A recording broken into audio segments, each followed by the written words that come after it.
හොඳයි. බයිබල් ළමයි. අද අපිට පුතේ ව්‍යුහගත රචනා ප්‍රශ්න ටිකට යන්න තියෙනවා. නිබන්ධන අංක 5 නිබන්ධන අංක 5 ඒ කොටස ව්‍යුහගත රචනා ප්‍රශ්න තමයි අද අපිට සාකච්ඡා කරන්න තියෙන. ඊට පස්සේ අපි රචනා ප්‍රශ්න වලටත් යමු. හොඳයි. මම හිතනවා ඔයාලා මේකට පිළිතුරු ලියලා සූදානමින් යුතුවයි සම්බන්ධ වෙලා ඉන්නේ කියලා. හරි. පිළිතුරු ලියලා පිළිතුරු පත්‍රයත් එක්ක සම්බන්ධ වුණා නම් තමයි තමන්ගේ පිළිතුරුත් එක්ක මේකේ අඩුපාඩු ටික බලාගෙන අඩුපාඩු ලියා ගන්න ඕන, හරි වැරදි දා ගන්න ඕන.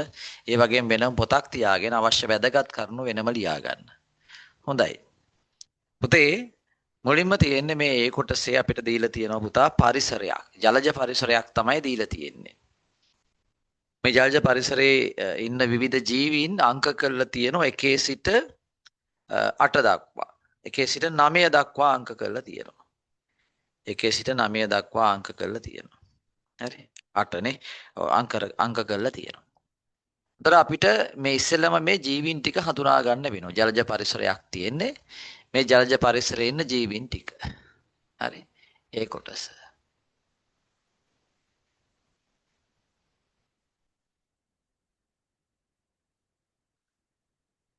එතකොට පළමු ප්‍රශ්නය.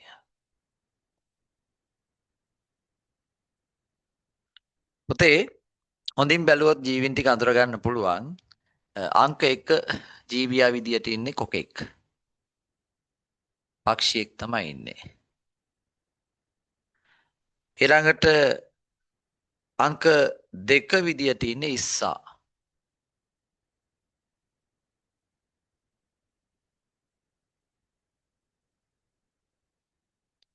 අංක 3 විදියට ඉන්නේ මත්ස්‍යයා.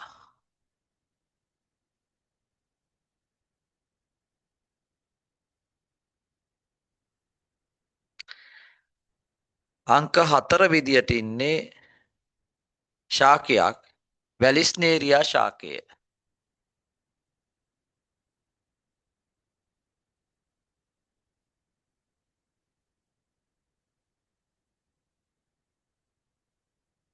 වැලිස්නේරියා ශාකය.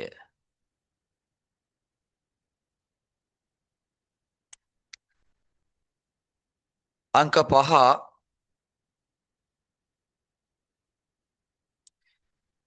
නෙළුම්.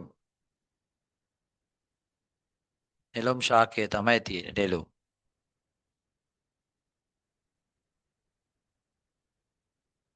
අංක 6 හරිනේ මම කියන එක පැහැදිලිව ඇහෙනව නේද? අංක 6 ගෙම්බා.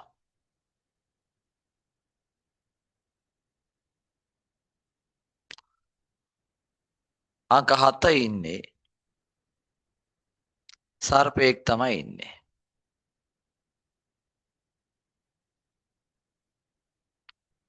අංක 8 ගොළු බෙල්ලා.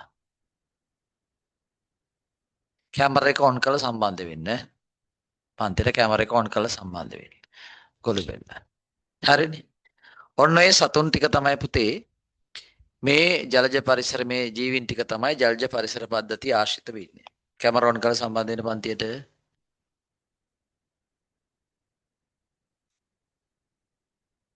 කැමරා ඔන් කරලා සම්බන්ධ වෙන්න.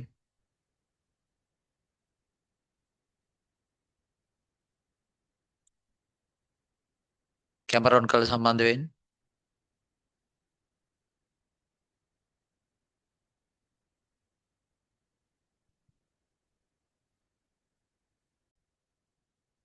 right.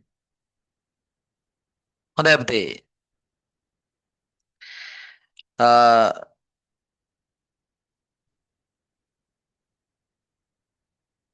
මේ අපි මෙතන ඉස්සරහට යනවා මේ කොටසේ පුතේ. දැන් මේ ආශ්‍රයෙන් තමයි ගැටලුව අහලා තියෙන්නේ. ජලජ පරිසර පද්ධතියක් ආශ්‍රිතව රූප සටහනක් පහත දැක්වේ කියලා අපිට කිව්වනේ. ඔන්න මම ජීවින් ටික පැහැදිලිව ලිව්වා. දැන් ඔයාලට මේක බලා ගන්න බැරි රූප තියෙනම් පුතා එතනින් ඒ ටික ලියාගත්තා නම් හරි. මම ඒකයි බෝඩ් එකේ ලිව්වේ. එම පරිසරයේ දැකිය හැකි අංක 1 සිට අංක 9 දක්වා අදාළ ජීවීන් අතරින් සුදුසු ජීවීන්ගේ අංක පිළිතුරු අංකය පිළිතුර සඳහා ලියන්න. අංකය ලිව්වනම් හරි. මේක අහනවා පුතේ පළවෙනි කොටසේ අහනවා ඒ කොටසේ අපෘෂ්ඨවංශී ජීවීන්. දැන් මෙන්න මෙතන ඉන්න පුතේ මේ කොකා කියන්නේ පෘෂ්ඨවංශී ජීවියෙක්. හරි කොකා. ඉස්ස අපෘෂ්ඨවංශී දෙවනියා අපෘෂ්ඨවංශී. මත්ස්‍ය කියන්නේ කොඳු යට පෙලක් තියෙනවා. කොඳු යට පෙලක් තියෙනවා. අපෘෂ්ඨවංශී කියන්නේ කොඳු යට පෙලක් හෙවත් කශීරුවක් නැති සත්තු. පෘෂ්ඨවංශී කියන්නේ කොඳු යට පෙලක් හෙවත් කශීරුවක් තියෙන සත්තු. එතකොට පුතේ දැන් මේ ඉස්සට කොඳු යට පෙලක් නැහැ, කශීරුවක් හෙවත් කොඳු යට පෙලක් නැහැ. එයා අපෘෂ්ඨවංශී සතෙක්. මත්ස්‍යයා කොඳු යට පෙලක් හෙවත් කශීරුවක් තියෙන අපෘෂ්ඨවංශී සතෙක්. වැලිස්නේරියා කතා කරන්න බෑ ශාකයක්නේ. නිලුම් කතා කරන්න බෑ ශාකයක්නේ. ගෙම්බා පෘෂ්ඨවංශී. ගෙම්බා පෘෂ්ඨවංශී, සර්පයා පෘෂ්ඨවංශී, ගොළු බෙල්ල නැවත පෘෂ්ඨවංශී නෑ.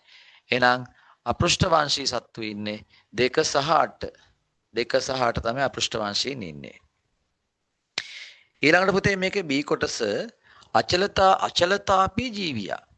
පුතේ සත්ත්ව ලෝකේ අචලතාපීන් ඉන්න කොටාස දෙකයි තියෙන. ඒක ලියා ගන්න මතක ඇතුව. ඒ කියන්නේ අචලතාපී කියන්නේ පරිසර උෂ්ණත්වයේ වෙනස් වුණාට ශරීර උෂ්ණත්වයේ වෙනස් වෙන්නේ නැහැ. පරිසර උෂ්ණත්වය අඩු වුණත් එයාගේ ශරීර උෂ්ණත්වය ඒ වගේම තියෙනවා. පරිසර උෂ්ණත්වය වැඩි වුණත් තියෙන නිශ්චිත අගයක තියෙනවා. අතර දැන් එහෙම ඉන්න සත්ත්ව කොටාස දෙකයි අචල එක ලියා ගන්න. අචලතාපීන් ලෙස පවතින ජීවත් අචලතාපී සත්ත්ව කොටාස දෙකක් පමණක් ඇත. අචලතාපී සත්ත්ව කොටාස දෙකක් පමණක් ඇත. ඒවා නම් පක්ෂීන් හා ශීරපායි. ඒවා නම් පක්ෂීන් හා ශීරපායින් වේ. හරි. පක්ෂීන් සහ ශීරපායින් වේ. අචලතාපී කට්ටිය ඉන්නේ පක්ෂීන් හා ශීරපායින් විතරයි. ඒ කියන්නේ පරිසර දැන් පුතේ උදාහරණයක් මිනිසාගේ ශරීර උෂ්ණත්වය 37යිනේ. එක වෙනස් වෙන්නේ නැහැ 37ෙම තමයි තියෙන්නේ. ඊළඟ පුතේ දැන් ඔය මොනරා මේ අපි ගත්තොත් මේ විවිධ සතුන්ගේ එහෙමයි දැන් පක්ෂියෙක් ගත්තොත් මේ පරවියගේ ශරීර උෂ්ණත්වය සෙල්සියස් අංශක 42. ඒක වෙනස් වෙන්නේ නැහැ 42ම තමයි. එසා මේ අචලතාපී සතුන්ගේ පරිසර උෂ්ණත්වය අඩු උණයි වැඩි උණයි කියලා දේහ උෂ්ණත්වය වෙනස් වෙන්නේ නැහැ පුතේ. ඒකයි අචලතාපී කියන්නේ. තර ඔය සත්ත්ව කොට්ටාස දෙක. ඒ කියන්නේ පක්ෂීන් හා ශීරපායි හැරෙන්න මේ ලෝකේ ඉන්න සියලුම සත්ත්ව කොට්ටාස චලතාපී. චලතාපී කියන්නේ පරිසර උෂ්ණත්වය වෙනස් වෙනකොට ශරීර උෂ්ණත්වය වෙනස් වෙනවා. පරිසර උෂ්ණත්වය වැඩි වුණොත් එයාලගේ ශරීර උෂ්ණත්වයත් වැඩි වෙනවා. පරිසර උෂ්ණත්වය අඩු වුණොත් ශරීර උෂ්ණත්වය අඩු වෙනවා. ඒක තමයි චලතාපී කියලා කියන්නේ. පැහැදිලිද? රයිට්. එහෙනම් අචලතාපී කවුද පුතේ මෙතන ඉන්නේ? අචලතාපී එක්කෙනා ඉන්නේ. කවුද ඒ? කොකා. මෙයා විතරයි. එයා පක්ෂියෙක්නේ. උත්තරේ 1. උත්තරේ 1. ඊළඟට තියෙනවා පුතේ C ග්‍රන්ථි සහිත සමක් දරන. ග්‍රන්ථි සහිත සමක් තියෙන්න ඕන රූපාන්තරණයක් දක්වන්න ඕන. එහෙනම් පුතේ මේ ඇම්ෆිබියාවනේ. ඇම්ෆිබියාවන්ගේ තමයි ওই ලක්ෂණ තියෙන්නේ. එතන මෙතන ඇම්ෆිබියාවෙක් ඉන්නවා. කවුද? උභය ජීවීන් හේත් ඇම්ෆිබියා මේ ඉන්නේ 6. ඒ කියන්නේ ගොළුබෙල් මේ ගෙම්බා. C වලට උත්තරේ පුතේ 6. තේරුණාද? පුතේ ග්‍රන්ථි සහිත සමක් කිව්වම රූපාන්තරණයක් කියන්නේ දේහයේ විවිධ රූපාකාර ජීවන චක්‍රය තුළ රූපාකාර කිහිපයක් පෙන්නනවා. දැන් මෙයාලා සුහුඹුලා සුහුඹුලා බිත්තර ඉස්ගෙඩියා එහෙමනේ රවුම යන්නේ. රූපාන්තරණයක් තියෙන. රූපාන්තරණයක් තියෙනවා මෙන්න මේ උභය ජීවීන්ගේ. ඒවත් ඇම්ෆිබියා. උභය ජීවීන් හේවත් ඇම්ෆිබියාවන්ගේ. ඒකයි සා උත්තරය පුතේ 6. ඩී වල අහනවා පුතේ ජලය මගින් පරාගණය සිදු කරන ශාකය. දැන් මෙතන පුතේ ශාක දෙකයි තියෙන්නේ. ඒ අතරින් ජලය මගින් පරාගණය වෙන පුතාලා දන්නෝ හොඳම ශාකය තමයි වැලිස්නේරියා. වැලිස්නේරියා වල පුමංගී පුෂ්පය ගැලවිලා ගිහිල්ලා වතුරෙන් පාවෙලා ජායාංගී පුෂ්පය තැවරෙනව නේද? කලංකේ. ඒක තමයි වෙන්නේ. එසා ජලය මගින් පරාගණය වෙන්නේ වැලිස්නේරියා. එසා ඩී වලට උත්තරය පුතේ 4. හරි? ඩී වලට උත්තරේ 4.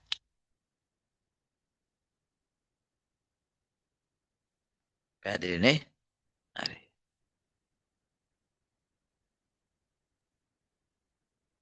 ඊළඟ පුතේ මේකේ වුණ පළවෙනි කොටස හරි දෙවෙනි කොටසේ මෙන්න මෙහෙම තියෙනවා. ඉහත පරිසරයේ හඳුනාගත් පහත අංක දරන ජීවීන් අයත් වන සත්ත්ව කාණ්ඩය නම් කරන්න. හරි සත්ත්ව කාණ්ඩය නම් කරන්න. දැන් පුතේ දෙවෙනි එකේ තියෙනවා මෙන්න මෙහෙම ඉස්සරහට ගන්නම්. දෙවෙනි එකේ තියෙන්නේ අංක 1 සතා ගැන තියෙනවා. කවුද එක කියන්නේ? එක කියන්නේ කොකානේ. හරි. එක කියන්නේ කොක්කා. හරි. හරි. එයාගේ කාණ්ඩය අහනවා. ඊළඟ අංක 3. බලන්න අංක 3 කියන්නේ කවුද කියලා? අංක 3 කියන්නේ පුතේ මත්ස්‍යයන්නේ. මත්ස්‍යයනේ අංක 3 කියන්නේ. හරි. ඊළඟ අංක 6. අංක 6 කවුද? ගෙම්බා. ඒතර ගෙම්බයි තිවන කාණ්ඩය. ඒක තමයි දැන් අපිට ලියන්න තියෙන්නේ. මම ඉස්සෙල්ලා මේ කට්ටිය ලියා ගන්න. ඊළඟ පුතේ 7නේ. අත කවුද බලන්න පුතේ? අත කියන්නේ සර්පයානේ. අයත් වෙන කාණ්ඩය. හරි පුතා. එතකොට කොකා අයත් වෙන කාණ්ඩය පුතාලා දන්නව. කොකා කියන්නේ ආවේස්. පක්ෂීන්නේනේ. එහෙනම් කාණ්ඩේ ඉස්සරහින් ලියන්න ආවේස් තමයි එයා අයිති වෙන කාණ්ඩය. ආවේස් කාණ්ඩයට තමයි පක්ෂීන් අයිති. නේ? මත්ස්‍ය අයිති වෙන්නේ පිස්කේස් කියන කාණ්ඩයට. මත්ස්‍යයන් පිස්කේස්. මේ පුතේ 10 වසර 13 වෙනි පාඩම හොඳට පාඩම් කරගන්න හොඳේ. පිස්කේස්. ඊළඟට පුතේ 6 ගෙම්බා. ගෙම්බා කියන්නේ පුතේ ඇම්ෆිබියා. උභය ජීවීන්නේ ඇම්ෆිබියා. ඇම්ෆිබියා. හරි. සර්පයා කියන්නේ උරගයෙක්නේ. ඒ කියන්නේ රෙප්ටීලියා.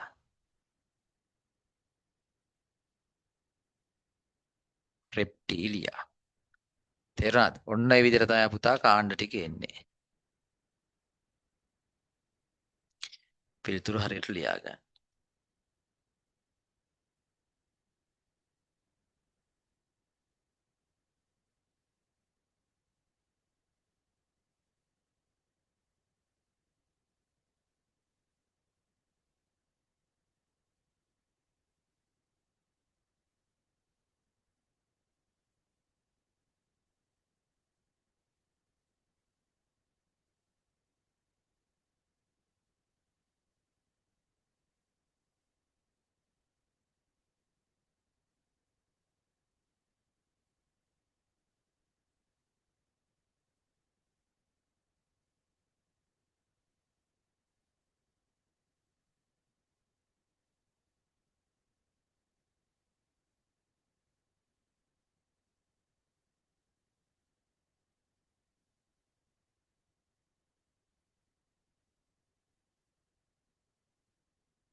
හරිනේ. පුතේ ඊළඟට මේකේ තුන්වෙනි කොටස තියෙනවා මෙන්න මේ විදියට. තුන්වෙනි කොටස තියෙනවා මේ විදියට. ස්වාභාවික වර්ගීකරණයේ දැකිය හැකි ලක්ෂණයක් ලියන්න. පුතේ ජීවීන් වර්ගීකරණය කියලා කියන්නේ පොදු ලක්ෂණ පදනම් කරගෙන ජීවීන් කාණ්ඩ කිරීමට. එතකොට පුතේ මෙන්න මේ ජීවීන් කාණ්ඩ කරනකොට ක්‍රම දෙකක් තියෙනවා. එකක් තමයි කෘත්‍රිම වර්ගීකරණය. ඒක තමයි අතීතේ ඉඳන් පැවතගෙන එන සරලම ක්‍රමය. ඒක තරම්ම සාර්ථක ක්‍රමයක් නෙවෙයි. මොකද එතෙන්දී කෘත්‍රිම වර්ගීකරණයේදී පුතේ දැන් ජීවියෙක් යම් කාණ්ඩයකට දාන්න බලන්නේ එයාගේ රූපීය ලක්ෂණ. එහෙම නැත්නම් එයාගේ අංග උපාංග. එහෙම නැත්නම් එයා වාසය කරන වාසස්ථානය. මෙන්න මේ වගේ දේවල් නැත්නම් සංචරණ ක්‍රම මේ වගේ දේවල්.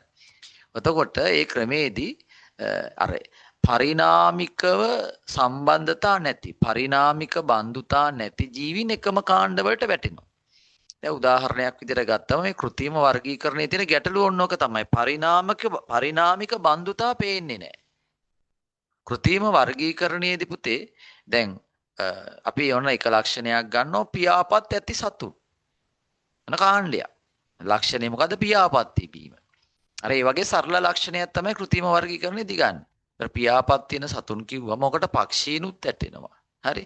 පක්ෂීනුත් වැටෙනවා. ශීරපායිනුත් වැටෙනවා. කෘමිසත්තුත් වැටෙනවා. නේ? හැබැයි ඒ කට්ටිය පරිණාමිකව සම්බන්ධද නැහනේ. දැන් පක්ෂීන් කියන ආවේශ වෙනම කාණ්ඩයක්.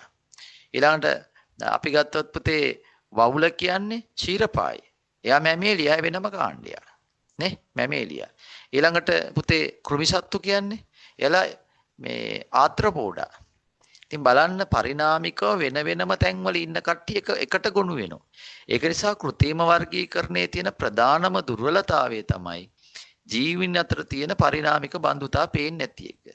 ඉතින් ඒක නිසා ඒ වෙනුවට ක්‍රමිකව දියුණුනා ස්වභාවික වර්ගීකරණය මේක හරීම සාර්ථක ක්‍රමයක්. මේකෙදි එකම විශේෂයක ජීවීන් අතර තියෙන හරිද ස්වභාවික බන්ධුතා පේනවා. ඒ වගේම වෙනස් විශේෂ අතර තියෙන පරිණාමික බන්ධුතා පේනවා. ස්වාභාවික වර්ගීකරණයේ තියෙන ලක්ෂණයක් තමයි හරිද? ඒකේ තියෙන විශේෂම ලක්ෂණයක් තමයි ජීවීන් අතර තියෙන අර කෘත්‍රිම වර්ගීකරණයේදී ජීවීන් අතර පරිණාමික බන්ධුතා නිරූපණය වෙන්නේ නැහැ. හැබැයි ස්වභාවික වර්ගීකරණයේදී ජීවීන් අතර තියෙන පරිණාමික බන්ධුතා ඉතා හොඳින් නිරූපණය වෙනවා. ඒක තමයි තියෙන සුවිශේෂී ලක්ෂණය වෙන්නේ. එසා පුතාලගෙන් අහනවා මේකේ ස්වාභාවික වර්ගීකරණයේ දැකිය හැකි ලක්ෂණයක් කියලා අහන්නේනේ. ස්වාභාවික වර්ගීකරණයේ දැකිය හැකි ලක්ෂණයක්. ඒතර ඔයාලට අන්න ලියන්න පුළුවන් මොකද්ද පුතේ? ජීවීන් අතර තිබෙන පරිණාමික බන්ධුතා පිළිබිඹු වීම. නැත්නම් ජීවීන් අතර තියෙන පරිණාමික බන්ධුතා නිරූපණය වීම. ජීවීන් අතර තිබෙන පරිණාමික බන්ධුතා හොඳින් නිරූපණය වීම. ජීවීන් අතර තිබෙන පරිණාමික බන්ධුතා හොඳින් නිරූපණය වීම.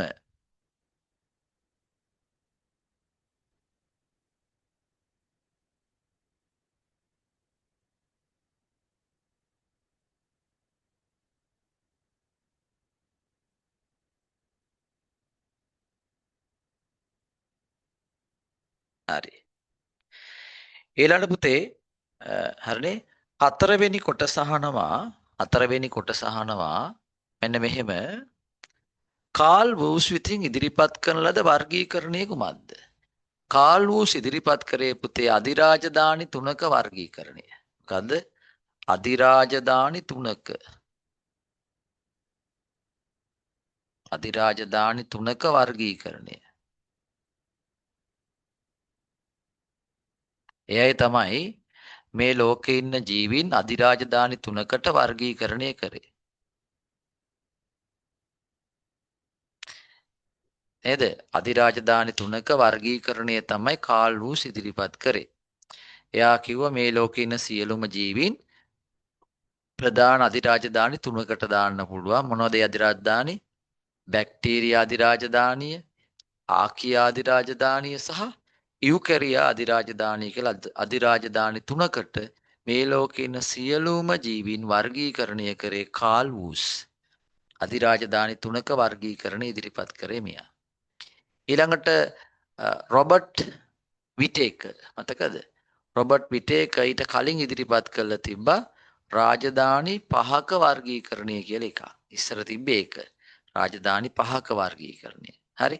ඊට පස්සේ තමයි මේ කාල් වූස් ඊට ඉහළින් ටැක්සෝනයක් යෙදුවා. ඉස්සෙල්ලා තිබ්බේ රාජධානි, වංශ, වර්ග, ඊට පස්සේ ගෝත්‍ර, කුලය, ගණය, විශේෂය. රාජධානි මට්ටමින් තමයි පටන් ගත්තේ.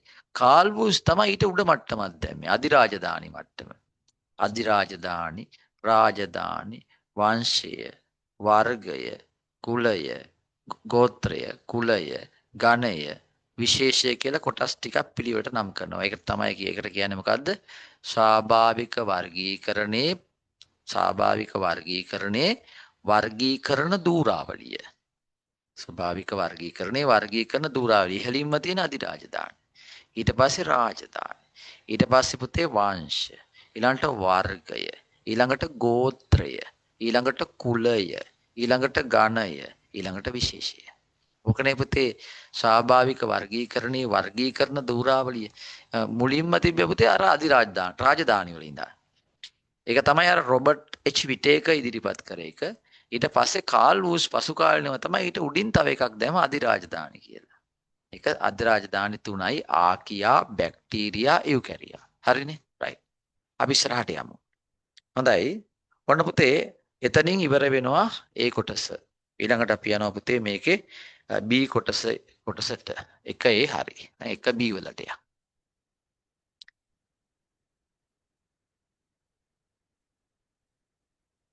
මේ සැරේ හොඳට පාඩම් කරන්න. උපරිමයෙන්ම පාඩම් කළා උපරිම ලකුණක් අරගෙන තමයි අපි යන්න ඕන කී වසරද 11 වසරට.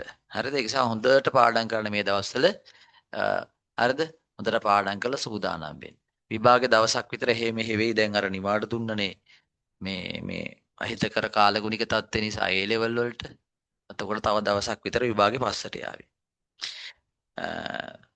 අර එදා ඒ කියන්නේ වෙන්නේ මෙහෙමයි. දැන් 9නේ පටන් ගන්න තිබ්බ දැන් ඔය සැරේ 10 වගේ වෙයි පටන් ගන්නකොට. එතකොට 11 විභාගේ පටන් ගත්තොත් 9 වෙනිදට තිබ්බ එක අන්තිමට යාවි.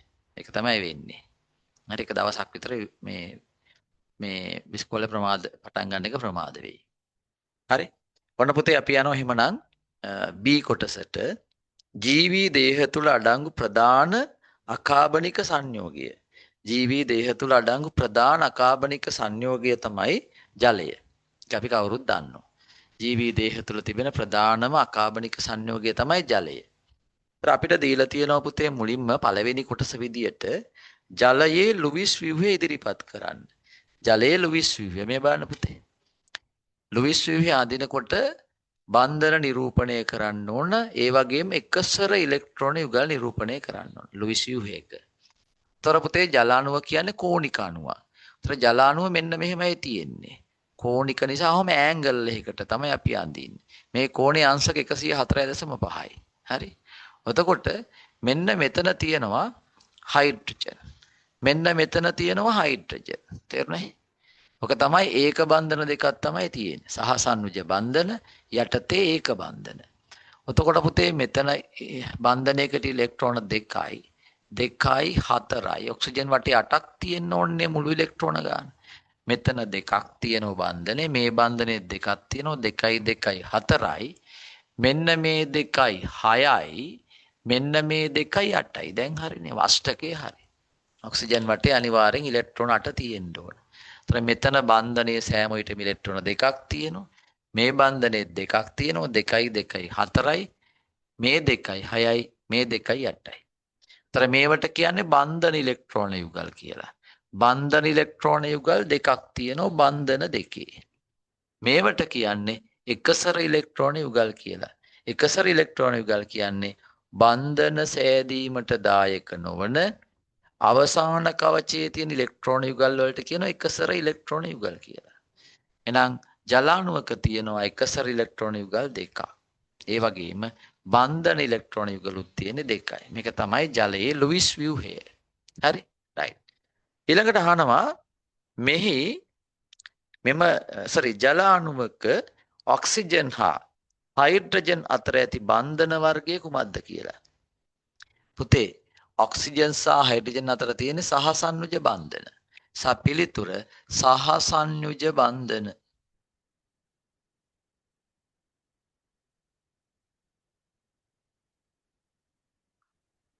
ඉලෙක්ට්‍රෝන හවුලේ තබා ගනිමින් සාධන බන්ධන තමයි තියෙන්නේ. සහසන්නුජ බන්ධන තමයි තියෙන්නේ.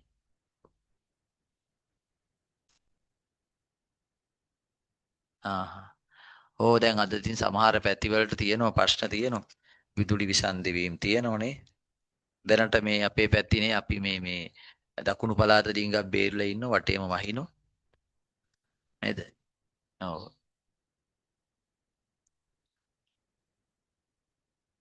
ඊළඟට අහනවා පුතේ දැන් මුලින්ම අහලා තියෙන්නේ ඊට පස්සේ තුන්වෙනි කොටසේ අහනවා පුතේ මේකේ 3A වල අහනවා ජල අණු අතර පවතින ජල අණු අතර තියෙනවා මොකද පුතේ මේ ජලය කියන්නේ ද්‍රවීය අණුවක්.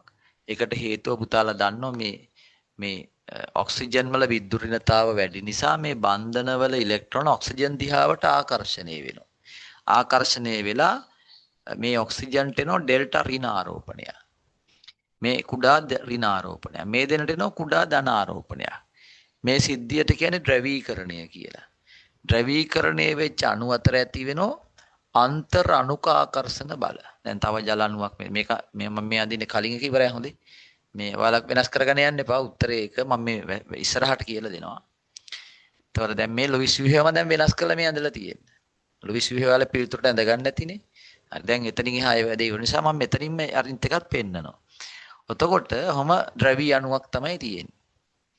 තේරෙන්නේ ද්‍රවීය අණුවක්. එතකොට තව ජල අණුවක් ආවම ජල අණු ගොඩක් තියෙනවනේ ජලයේ. ඒ ජල අණුවත් ඔය වගේ ද්‍රවීකරණය වෙලානේ තියෙන්නේ නේ. මේකට ඩෙල්ටා දාන, මේකට ඩෙල්ටා දාන, මේකට ඩෙල්ටා ඍණ. අන්න මේ ධනයි ඍණයි අතරම පුතේ ඇති වෙනවා අණු අතර ඇති වෙනවා. මේ අණු අතර ඇති වෙනවා. ඔන්න ඔය වගේ ධන ඩෙල්ටා ධන අතරයි ඩෙල්ටා ඍණ අතරයි ඇති වෙනවා දුබල ස්ථಿತಿ විද්‍යුත් ආකර්ෂණ. හරි දුබල ආකර්ෂණ බල හට ගන්න. මෙන්න මේවට කියනවා පුතේ අන්තර් අණුක බන්ධන. එහෙම නැත්නම් අන්තර් අණුක ආකර්ෂණ බල. එහෙම නැත්නම් හයිඩ්‍රජන් බන්ධන. පැහැදිලිද? ඒවා අර සහසානුජිත බන්ධන තරම් ප්‍රබල නෑ ඉක්මනින් කැඩෙනවා. ඇයි මොකද මේක කුඩා ධන කුඩා ඍණ ආරෝපණයන්නේ තියෙන. හැබැයි මෙතන යම් ආකර්ෂණයක් ගොඩ නැගෙනවා. එතකොට මෙන්න මේ බන්ධන වලට තමයි කියන්නේ අන්තර් අණුක ආකර්ෂණ බල හෙවත් අන්තර් අණුක බන්ධන හෙවත් හයිඩ්‍රජන් බන්ධන කියලා. පැහැදිලිනේ කතාව. එතකොට මෙන්න මේ බන්ධන. හරි එහෙනම් ජල අණු අතර තියෙන බන්ධන වර්ගය අහන්නේ. හරි. ජල අණු අතර තියෙන බන්ධන වර්ගය අහන්නේ මොනවද තියෙන්නේ? අන්තර් අණුක බන්ධන. එහෙම නැත්නම් ලියන්න පුළුවන් අන්තර් අණුක ආකර්ෂණ බල. එහෙම නැත්නම් ලියන්න පුළුවන් හයිඩ්‍රජන් බන්ධන. ඔය තුනම හරි. ඔය තුනම හරි. පැහැදිලිද? එහෙනම් 3A ජල අණු අතර ඇති බන්ධන වර්ගය. මොකද්ද? අන්තර් අණුක බන්ධන. අන්තර් අණුක බන්ධන. එහෙම නැත්නම් මේකටම කියනවා මොකද්ද? මේ හයිඩ්‍රජන් බන්ධන. එහෙම නැත්නම් කියනවා මොකද්ද? හයිඩ්‍රජන් බන්ධන.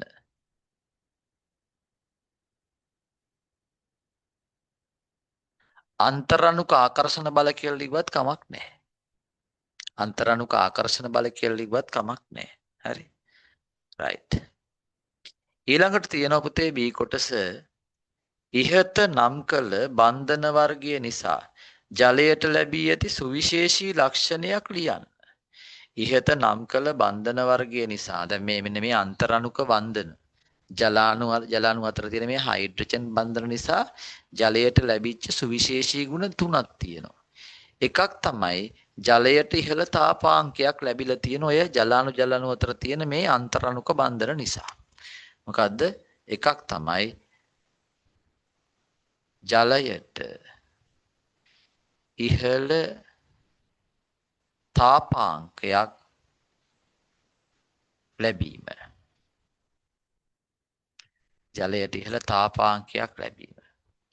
ඊළඟ තමයි පුතේ ජලයට මේ බන්ධන නිසා ජලයට ඉහළ විශිෂ්ට තාපධාරිතාවක් උරුම වෙලා තියෙනවා. විශිෂ්ට තාපධාරිතාවක් ලැබීම. හරි. ඒ වගේමයි පුතේ අයිස් වලට වඩා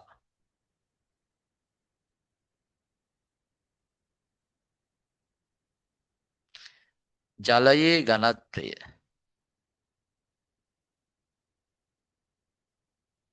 වැඩිවීම. මෙන්න මේ ලක්ෂණ ටික ලැබෙන්නේ ජල අණු අතර හටගන්න අන්තර් අණුක ආකර්ෂණ බල නිසායි.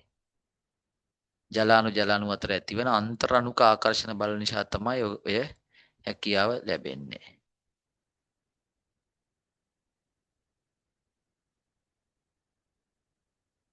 හොඳට මතක තියාගන්න.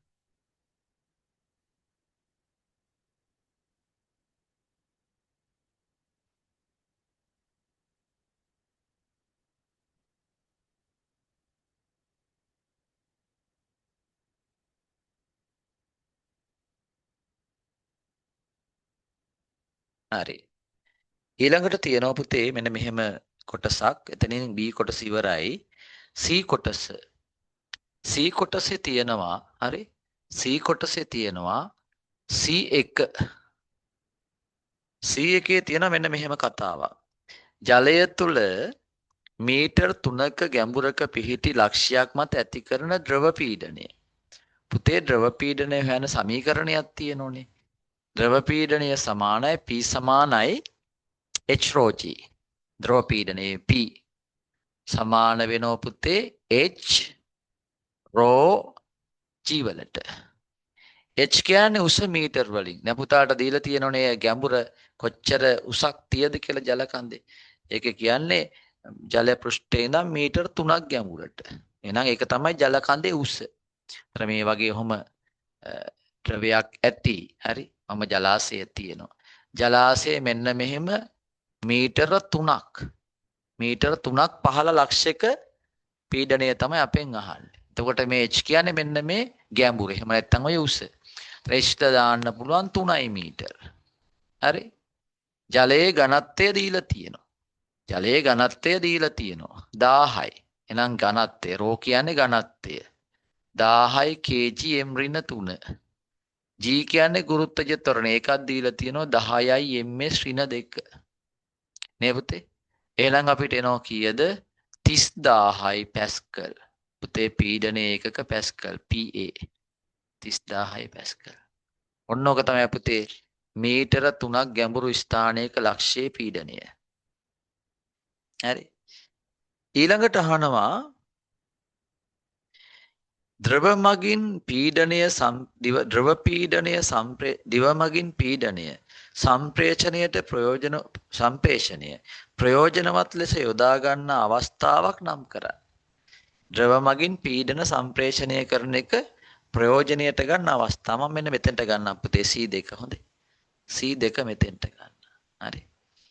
මොනවද පුතා මේ ද්‍රව මගින් පීඩන සම්ප්‍රේෂණය කරන අවස්ථා? පුතේ වාහන ඔසවනේ හොයිස්ට් එක. හොයිස්ට් එකේ ද්‍රව මගින් පීඩන සම්ප්‍රේෂණය යොදා ගන්න. ඊළඟට ද්‍රව පීඩන ජැක්කුවෙත් ඒක තියෙනවා. ඊළඟට වාහන නැත්තම් මෝටර රථවල තිරිංග පද්ධතිවලත් මේ පීඩනය සම්ප්‍රේෂණය කරන පුතේ ද්‍රව යොදාගෙන. එසා උතෙන්ට අපෙන් අහන්නේ උතන එකයි අපිට තව ලියන්න පුළුවන්. එකක් තමයි ද්‍රව පීඩන ජැක්කුව. ද්‍රව පීඩන ජැක්කුව. නේ පුතේ? ඊළඟට ගන්න පුළුවන් පුතේ වාහන ඔසවනේ හොයිස්ට් එක. නේ? ඊළඟ අපිට ගන්න පුළුවන් වාහනවල තිරිංග පද්ධතිය.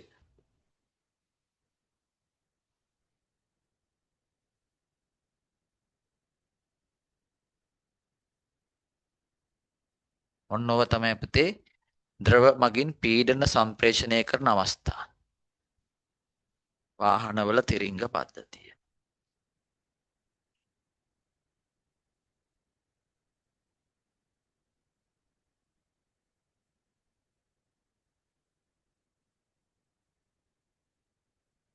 කැමරා එක ඔන් කරලා සම්බන්ධ වෙන්න.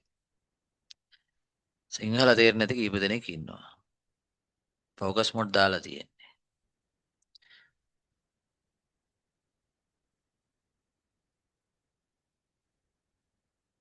පුතේ හරියට පිළිතුරු ලියා ගන්න.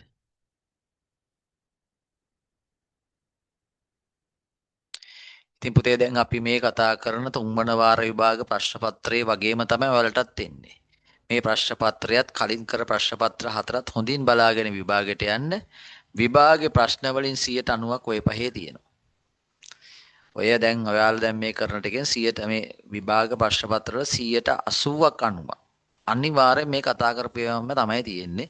නිසා මේ පේපර්ස් 4 5 හොඳට බලා ගන්න. හරිද? එතකොට ඔයාලට ලොකු ලේසියක් වේවි විභාගෙට උත්තර ලියා ගන්න පුතේ. මේ ප්‍රශ්න ටික හොඳට බලන් යෑම.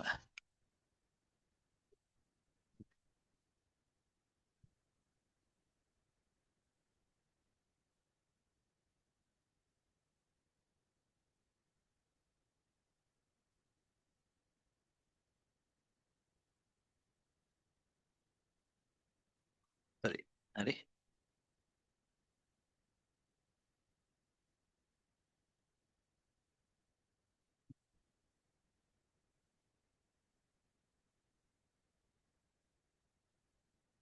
right. ඊළඟට දෙවෙනි ප්‍රශ්නෙට අපි යමු. දෙවෙනි ප්‍රශ්න ජීව විද්‍යාව ප්‍රශ්නයක්, ලේසි ප්‍රශ්නයක්.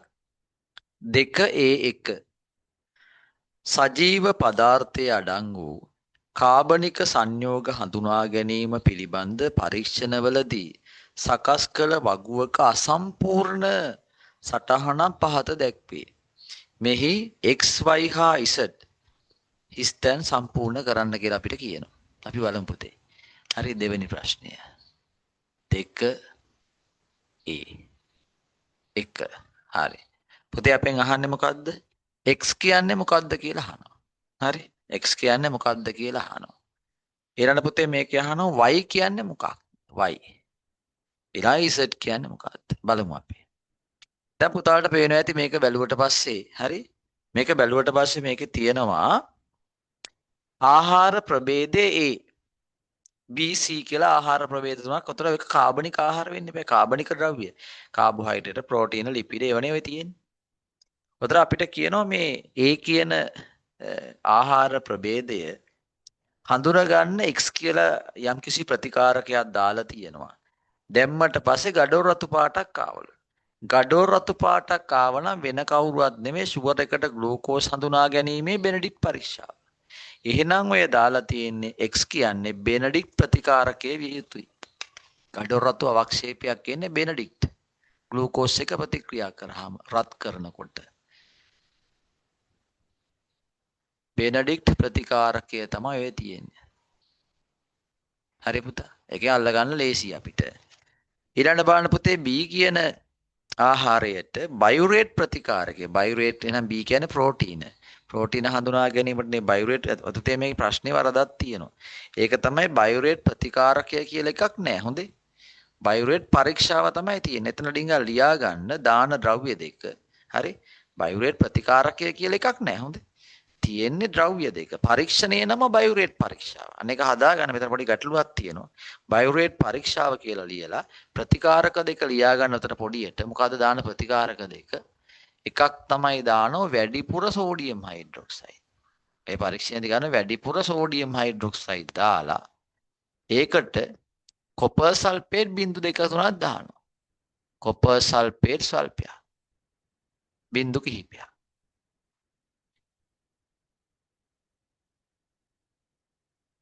ඔන්නෝක තමයි තියෙන්නේ හොඳේ. විභාගෙද ලියන්න එපා බයුරේට් ප්‍රතිකාරකය කියලා. හරිද? මතක තියාගන්න බයුරේට් පරීක්ෂාව. පරීක්ෂාවේ නම තමයි බයුරේට්. ප්‍රතිකාරක දෙකක් තියෙනවා. මොනවද? වැඩිපුර සෝඩියම් හයිඩ්‍රොක්සයිඩ් සහ කොපර් සල්ෆේට් බින්දු කිහිපයක් තමයි ඔකේ ප්‍රතිකාරක විදිහට දාන්නේ. හොඳේ. සයික පොඩ්ඩක් උතන ලියාගත්තා නම් හොඳයි පුතේ. හරි. එතන ලියාගත්තා නම් හරි. බයුරේට් කියලා ප්‍රතිකාරකයක් නැහැ. හරි බයුරේට් කියලා ප්‍රතිකාරකයක් නැහැ.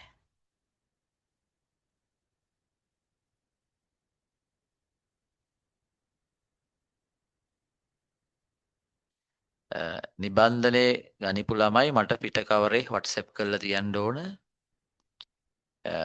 ලියාපදිංචි අංක ලැබෙයි. ලියාපදිංචි අංක ඇතුළත් කරලා තමයි සම්බන්ධ වෙන්න ඕන. ඒ ලියාපදිංචි අංක ටික මං ගාව තියෙනවා. ඒක නිසා මේකේ ක්‍රමවත් බවක් තියෙන්න ඕන. හැමෝම නිබන්ධනය අරගත්තම ඒකේ WhatsApp කරලා තියන්න. මේ දවස් ටිකේ පොඩ්ඩක් කාර්යබහුල වෙච්ච නිසා සමහර දරුවන්ට ලියාපදිංචි අංක ලැබිලා නැති වෙන්න පුළුවන්. එහෙම ලැබුණ නැත්නම් අද මට WhatsApp එකක් නැවත දාලා තියන්න ලියාපදිංචි අංක ලැබුණ නැහැ කියලා. මේ නිබන්ධනේ ප්‍රශ්න ගොඩක් තියෙනවා. කොහොමද දෙසැම්බර් මාසේ විභාගය දක්වා මේ නිබන්ධනේ කටයුතු තමයි යන්නේ. ඉවර වුණොත් තව අමතර ප්‍රශ්න කිහිපයක් ලබා දෙනවා. හරි. එහෙම තමයි වෙන්නේ. පුතේ මොන කතාව හරිනේ. එහෙනම් එතකොට දැන් මේ බයුරේට් පරීක්ෂාව කරාම ලැබෙන නිරීක්ෂණය. ඒ කියන්නේ පුතේ ඔය මේ කොට ගන්න අපි බිත්තර සුදු මදය ද්‍රාවණයක් හරි එහෙම නැත්නම් පරිප්පු කුඩු කරලා දිය කරලා හදා ගන්න ද්‍රාවණයක් නේ ගන්නෙ. ඕකට දාන වැඩිපුර සෝඩියම් හයිඩ්‍රොක්සයිඩ් දාලා කොපර් සල්ෆේට් 0.3ක් දැම්ම ගාම තද දම් පාටක් එනවා. එහෙනම් නිරීක්ෂණය තමයි පුතේ තද දම් පැහැය කියන එක. තද දම් පැහැය තමයි පුතේ වෙන නිරීක්ෂණයක් විදිහට අපිට ලැබෙන නිරීක්ෂණය. තද දම් පැහැයක් ලැබීම. හරි? තද දම් පැහැයක් ලැබීම.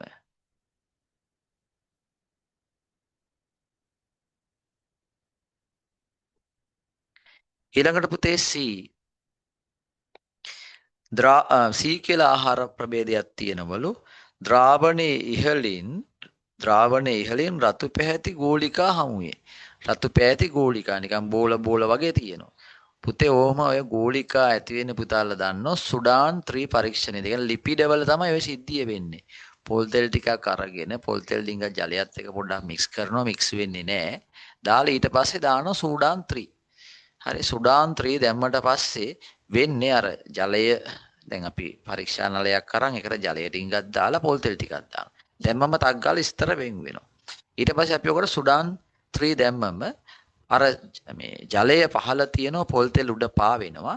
පොල් තෙල් ස්තරේ විතරක් පුතා රතු පාට වෙනවා. තේරුණාද? කෙලතුවට පස්සේ ජලයේ රතු පාට ගෝලිකා පේනවා. සමතක තියාගන්න ඔය රතු පැහැති ගෝලිකා ඇති වෙනවා නම් වෙන කවුරුත් නෙමෙයි ලිපිඩ තමයි හඳුනගෙන තියෙන්නේ. ලිපිඩ හඳුනා ගන්න දාන ඉසට් කියන්නේ සුඩාන් 3.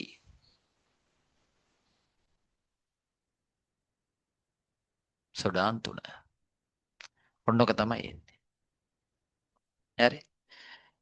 ඊළඟට තියෙනවා පුතේ ඒකේ දෙවෙනි කොටස ඒහි වර්ණ විපර්යාසය ලියන්න. ඒ කියන්නේ ඔය ග්ලූකෝස් වෙන්න එපා මං කොනේ බෙනඩික්ට් නේ දාලා තියෙන ගඩොල් රතු නම් ආවේ ග්ලූකෝස් නේ. ඉතින් පුතේ දැන් ඔය ග්ලූකෝස් ජලයේදී කරාම පාටක් නැහැ හොඳේ අවර්ණයි. හැබැයි බෙනඩික්ට් පුතේ නිල් පාටයි. ඒක නිසා අර අවර්ණ බෙනඩික්ට් අවර්ණ ග්ලූකෝස් ද්‍රාවණයට බෙනඩික්ට් දැම්ම ගාම මේ ද්‍රාවණය නිල් පාට වෙනවා. ඊට පස්සේ අපි මේක ජලතාපකයක බහ ක්‍රමයෙන් රත් කරනවා. අන්න එතකොට වර්ණ විපර්යාස ශ්‍රේණියක් එනවා. මොකක්ද දෙන්නේ ඉස්සෙල්ලම දැන් ඔන්න තියෙන අර බෙනඩික්ට් වල නිල් පාට පුතේ හොඳේ. ටිකක් රත් වෙනකොට ඔක කොළ පාට වෙනවා. කොළ පාටට හැරෙනවා අපිට පේනවා. ඊට පස්සේ තව ටිකක් රත් කරනකොට පුතේ ඔක කොළ කහ වෙනවා හොඳේ. කොළ කහ. තවදුරටත් රත් කරනකොට පුතේ ඔන්න අපිට පේනවා තැඹිලි පාට. තැඹිලි. හරි. තවදුරටත් රත් කරාම තමයි ගඩොල් රතු අවක්ෂේපයක් එන්නේ.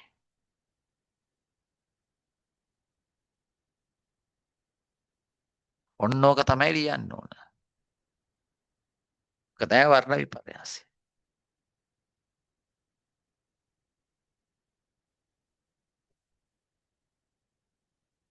හරිනේ. ඊළඟට පුතේ තුන්වෙනි කොටස බයුරේට් ප්‍රතිකාර කියන මම කියවනේ වැරදි බයුරේට් පරීක්ෂාව කියලා හදන්න. බයුරේට් පරීක්ෂාව සඳහා ඔබට භාවිතා කළ හැකි ද්‍රාවණ දෙක මොනවාද? හරි. මේ බයුරේට් පරීක්ෂාව සඳහා භාවිතා කළ හැකි ද්‍රව්‍ය එහෙම නැත්නම් ද්‍රාවණ දෙක. හරි මොනවද පුතේ ගන්න ද්‍රාවණ දෙක මම උඩ ලිව්වා. මොනවද අපි ගන්නෙ බයුරේට් පරීක්ෂාවේදී ගන්නෙ මොනවද? සෝඩියම් හයිඩ්‍රොක්සයිඩුයි භාවිතා කරන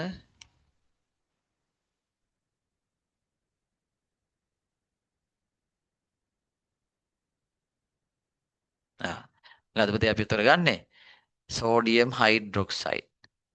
සෝඩියම් හයිඩ්‍රොක්සයිඩ්.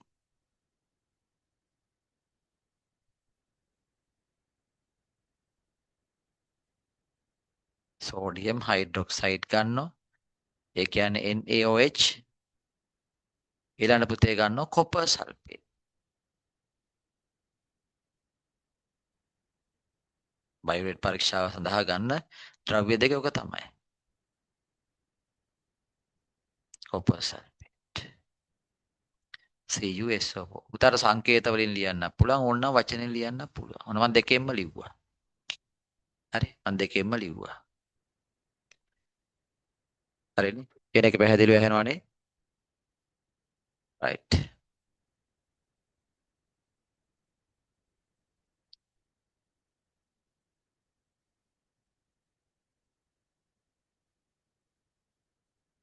හරි. පුතේ ඊළඟට අහනවා තුන්වෙනි කොටස මෙන්න මෙහෙම හතරවෙනි කොටස අහනවා B ජෛව අණුව මගින් B කියන්නේ පුතේ එතකොට එහෙනම් ප්‍රෝටීන. ජෛව අණුව මගින් ජීවී දේහයට ඉටු කරන ප්‍රයෝජන ලියන්න. ප්‍රෝටීන වල ප්‍රයෝජන අප ගොඩක් තියෙනව නේද? ප්‍රෝටීන වල ප්‍රයෝජන ගොඩක් තියෙනවා. මොනවද? ප්‍රෝටීන කියන්නේ ශක්ති ප්‍රභවයක් නේද? ඔන්න පළවෙනි එක. ශක්ති ප්‍රභවයක් වීම. ප්‍රෝටීන කියන්නේ ශක්ති ප්‍රභවයක්. අපේ ශරීරයේ ශ්වසනය මගින් ශක්තිය නිපදවන්න ගන්නවා. ශක්ති ප්‍රභවයක්. ඒක එකක්. ඊළඟට මේක ව්‍යුහාත්මක සංඝටක හදන්න. ව්‍යුහාත්මක සංඝටක සෑදීමට ප්‍රෝටීන දායක වෙනවා.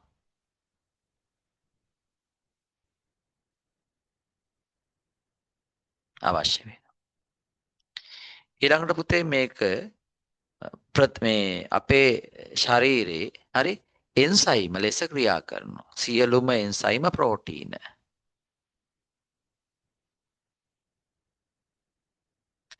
එන්සයිම ලෙස ක්‍රියා කිරීම. ඔන්න තව ප්‍රයෝජනයක්. ඊළඟට සුත්‍ර ජීවීන්ගෙන් ශරීරය ආරක්ෂා කරන දායක වන ප්‍රතිදේහ ලෙස ක්‍රියා කරනවා. ප්‍රතිදේහ ලෙස ක්‍රියා කිරීම.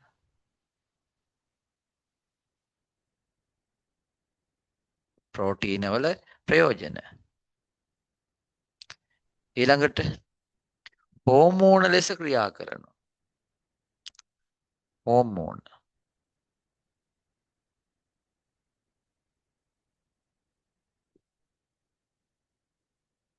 හෝමෝන ලෙස ක්‍රියා කරනවා.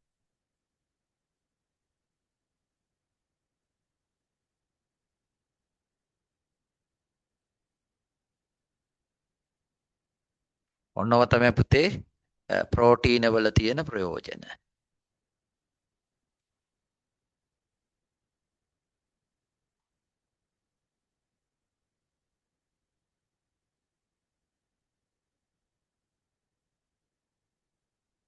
මේ පුතේ මේ පේපර් ගන්න තියෙන්නේ කලින් පේපර් පුතේ කලින් පේපර්ස් ටිකත් ගන්න පුළුවන් සියත්‍රා එකේ. හරි කලින් පේපර්ස් ටික ගන්නත් පුළුවන් පුතේ මේ පේපරෙත් ගන්න පුළුවන්. පේපර් දැන් අපි 5 වෙනි එකනේ යන්නේ. ඔයාට ඕනනම් අරගෙන දැන් හැබැයි තාම මහා කාලයක් නැතිසා ඔක්කොම පුතාට බලන්න බැරි වෙයි. හැබැයි පුතා 4යි 5යි ඕනනම් ගන්න. 4යි 5යි අරගෙන මට කියන්න මම රෙකෝඩින් ටික එවන්න. හරි 4යි 5යි අරගෙන මොකද දැන් තියෙන කාලෙත් එක පුතාට ඔක්කොම ටික බලන්න බැරි වෙයි. හැබැයි 4 වෙනි දැන් මේ පහනේ අපි යන්නේ 4යි 5යි දෙක අරගෙන දෙක මැදි සියත්‍රා එකේ සියත්‍රා එකෙන් ගන්න අරගෙන මේ මට WhatsApp එකක් දාලා තියෙන මම රෙකෝඩින් ටික එවන්නම් ඒ ටික බලන්න. එතකොට හරි. අර නේද අපි ඉස්සරහට යමු එහෙනම්. ඔන්න පුතේ එතකොට හරි. ඔන්න ඒ ප්‍රශ්නේ ඒ කොටස ඉවර වෙනවා. ඊළඟට තියෙනවා පුතේ මේකේ B කොටස. හරි? B කොටස.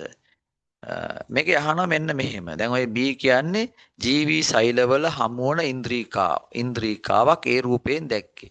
ඔය තියෙන්නේ පුතේ මයිටොකොන්ඩ්‍රියම. ඒ කියන්නේ මයිටොකොන්ඩ්‍රියම අපිට අඳුර ගන්න පුළුවන් වෙන්න ඕන.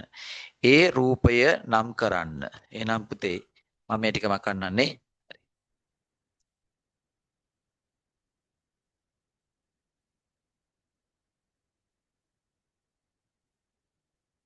හරි.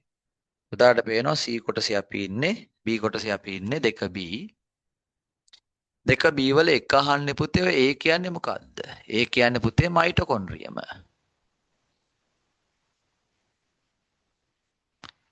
මයිටොකොන්ඩ්‍රියම ජව පොළ කියලා කියනෝනේ පුතේ.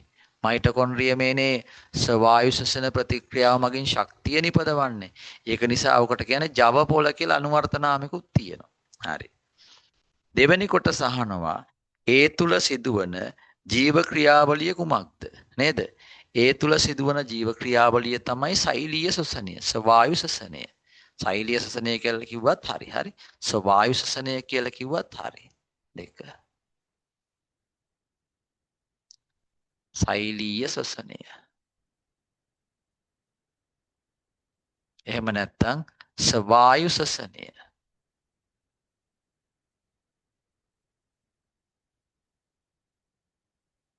ඒක තමයි සිදුවන ක්‍රියාවලිය.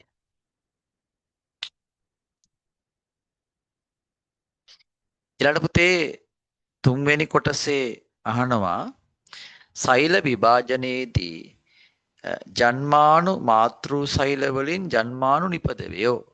ජන්මානු මාතෘ සෛල වලින් තමයි ජන්මානු නිපද වෙන්නේ. එය පහත සටහනේ පරිදි සිදුවේ නම් එහි 1 හා 2 විභාජන ආකාර දෙක මොනවාද? දැන් පුතාට පේනවා ඇති ඕකේ මේ ඔය උණන විභාජනයේ පුතේ තියෙන්නේ. උණන විභාජනයේ පියවර දෙකක් තියෙනෝනේ. මම පොඩ්ඩක් ඒකේ විස්තරෙත් එක්ක ඔයාලට පෙන්නන්නම්. දැන් ඕකේ තේ මෙහෙමනේ. දැන් ජන්මානු මාතෘ සෛල පුතාලා දී ගුණය හරි. ජන්මානු මාතෘ සෛල පුතේ 2යි. දී ගුණය. මොකද්ද පුතේ දී ගුණය කියන්නේ? එකම ලක්ෂණ පාලනය කරන වර්ණ දේහ කට්ටල තියෙනවා. ඒ කියන්නේ යුගල් තමයි තියෙන්නේ. වර්ණ දේහ කට්ටල් විදිහට තමයි තියෙන්නේ. දීගුණය කියන්නේ ඒකයි. එකම ලක්ෂණ පෙළ පාලනය කරන ජාන සහිත වර්ණ දේහ යුගල් තියෙනවා. දැන් උස කියන්නකෝ. උස කියන එක පාලනය කරන වර්ණ දේහ දෙකක් තියෙනවා. උස කියන ලක්ෂණයට අදාළව. ඒ වර්ණ දේහයක් තුල තියෙන්නේ එක ජානයක් නෙවෙයි ජාන ගොඩක් තියෙනවා. උසට අදාළ ජානය තියෙන්න පුළුවන් හැමේ වර්ණයට. එහෙම වර්ණ දේහයක් ඇතුලේ ජාන ගොඩක් තියෙනවා. හරි. කොහොම වුණත් එකම ලක්ෂණයට අදාළ පුතේ ජාන තියෙන වර්ණ දේහ කට්ටල් තමයි තියෙන්නේ. ඒ කට්ටලෙන් එකක් ලැබෙන්නේ අම්මගෙන් අනිත් එක ලැබෙන්නේ තාත්තගෙන්. ඒ වගේ කට්ටල් 23ක් තියෙනවා අපේ සෛලවල. මිනිසාගේ සෛලවල වර්ණ දේහ යුගල් 23ක් තියෙනවා. පැහැදිලි? ඒ යුගල් 23 ලැබෙන්නේ එක 23ක් අම්මගෙන් අනිත් 23 තාත්තගෙන්. එතකොට ඔක්කොම වර්ණ දේහ 46යි. යුගල් විදියට ගත්තොත් 23යි. එකම ලක්ෂණ පාලනය කරන වර්ණ දේහ කට්ටල් වශයෙන් තියෙන නිසා තමයි මේ සෛල දීගුණයි කියලා කියන්නේ. සාමාන්‍ය දෛහික සෛල දීගුණයි. එතකොට පුතේ ඌනන විභාජනයේ වෙන ජන්මාණු මාතෘ සෛල දීගුණයි. ඒතර ඌනන විභාජනයේදී මුලින්ම වෙන්නේ මෙන්න මේ දීගුණ ජන්මාණු සෛල පුත මේ ජන්මාණු මාතෘ සෛල ඒක ගුණ තත්ත්වයටපත් වෙනවා. සෛල දෙයකට බෙදෙනවා. අන්න පුතේ වර්ණ දේහ ගාන අඩක් වෙනවා. වර්ණ දේහ බෙදිලා යනවා. ඉතින් පුතේ මෙන්න මේ පියවර තමයි මේ අංක 1 කියලා දාලා තියෙන්නේ ඕක. හරි. ඕක පළමු විභාජනය කියලා තමයි අපි හඳුන්වන්නේ. ඉතින් මේ පළමු විභාජනය තමයි සැබවින්ම ඌනන විභාජනය කියලා කියන්නේ. හැබැයි ඌනන විභාජනයේ තවදුරටත් ඉදිරියට යනවා. යනකොට වෙන්නේ මේ හැදිච්ච ජන්මාණු දෙකෙන් අනූනන විභාජනය මගින් තවත් ඒ වගේම හරි තවත් ජන්මාණු දෙකක් හැදෙනවා. හරි තවත් ජන්මාණු දෙකක් හැදෙනවා. මේකෙනුත් තවත් ජන්මාණු දෙකක් හැදෙනවා. මේකට කියන්නේ ඌනන මේ විභාජනය දෙක කියලා. විභාජනය දෙක. තේරෙනවද? එතකොට ඔය විභාජනය එක ඇත්තටම ඌනන විභාජනය. දැන් අපෙන් අහන්නේ මෙහෙමනේ 1 හා 2 විභාජනාකාර මොනවාද? දැන් මේ සමස්තයකට කියන්නේ ඌනන විභාජනය. ඒ පියවර දෙකයි. මේ අංක 1 කියන එක පුතේ ඌනනයක්. අංක 1 කියන්නේ ඇත්තටම ඌනනයක්. ඌනන විභාජනය. හරි? එතකොට අංක 2 මෙන්න මේ පියවර පුතේ අනූනන විභාජනය.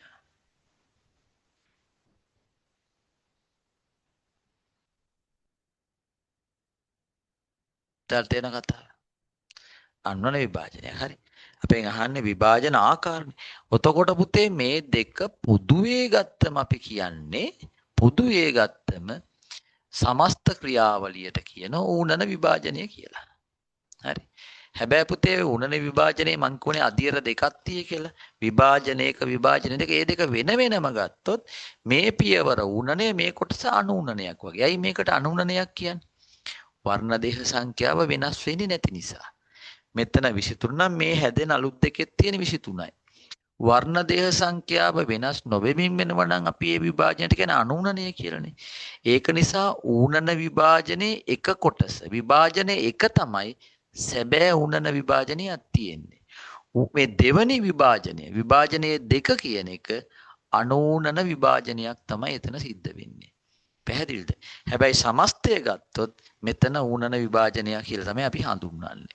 ඇයි? මුළු ක්‍රියාවලිය ඇතුලේ ආරම්භක වර්ණ දේහ සංඛ්‍යාවෙන් වර්ණ දේහ සංඛ්‍යාව අඩක් වෙච්ච ජන්මාණු 4ක් හැදෙන නිසා. හරි? එසා එහෙනම් උතන පුතේ ඔයාලා උත්තරේ ගන්න ඕනේ එකට ඌනන විභාජනය කියලා ගන්න. දෙවෙනි විභාජන ක්‍රමයට ගන්න අනූනනය කියලා. ඌනනය අනූනනයයි. පැහැදිලිනේ?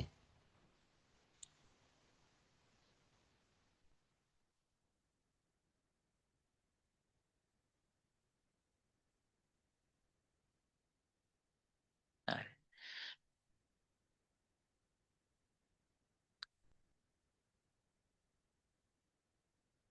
හොඳයි. මම යනවා එහෙමනම් හතරවෙනි කොටසට සෛලයක වර්ධනය යනු කුමක්ද? දැන් සෛලයක් විභාජනය වුණාට පස්සේ ඊළඟට වෙන්නේ සෛලයේ ප්‍රමාණයෙන් විශාල වෙනවා. මේ දුහිතෘ සෛල මේ හැදිච්ච සෛල ජන්මාණු වේවා දෛහික සෛල වේවා ප්‍රමාණයෙන් විශාල වීම. හරි? සෛල ප්‍රමාණයෙන් විශාල වීම. මන කෙටි උත්තරේ. හරි? සෛල ප්‍රමාණයෙන් විශාල වීම වර්ධනය කියලා කියනවා. හැබැයි පුතේ ඊට වඩා හොඳයි මෙහෙම කියන එක. හොඳේ. සෛල ප්‍රමාණයෙන් විශාල වීම කියනට වඩා වඩාම ගැළපෙන එක තමයි සෛලවල වියලි බර. තේරෙනවද පුතේ? වියලි බර එක තමයි හොඳම උත්තරේ. වියලි බර. එහෙම නැත්නම් පුතේ බර වෙනුවට ස්කන්ධය කියලා ලියන්න පුළුවන්. හොඳේ. වියලි ස්කන්ධය කියලා ලියන්න පුළුවන්. වියලි ස්කන්ධය අප්‍රතිවර්ති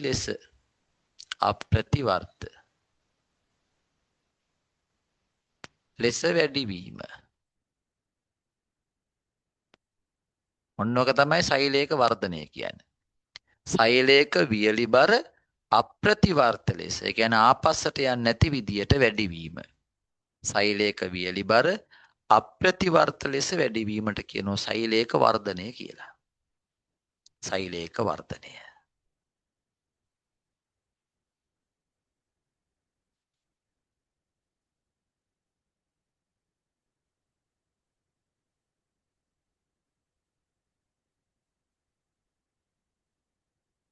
හරිනේ.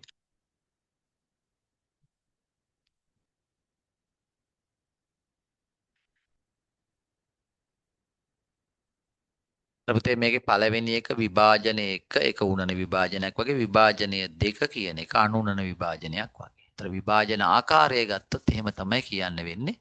හැබැයි සමස්ත ක්‍රියාවලියට පොදුවේ කියන්නේ උනන විභාජනය.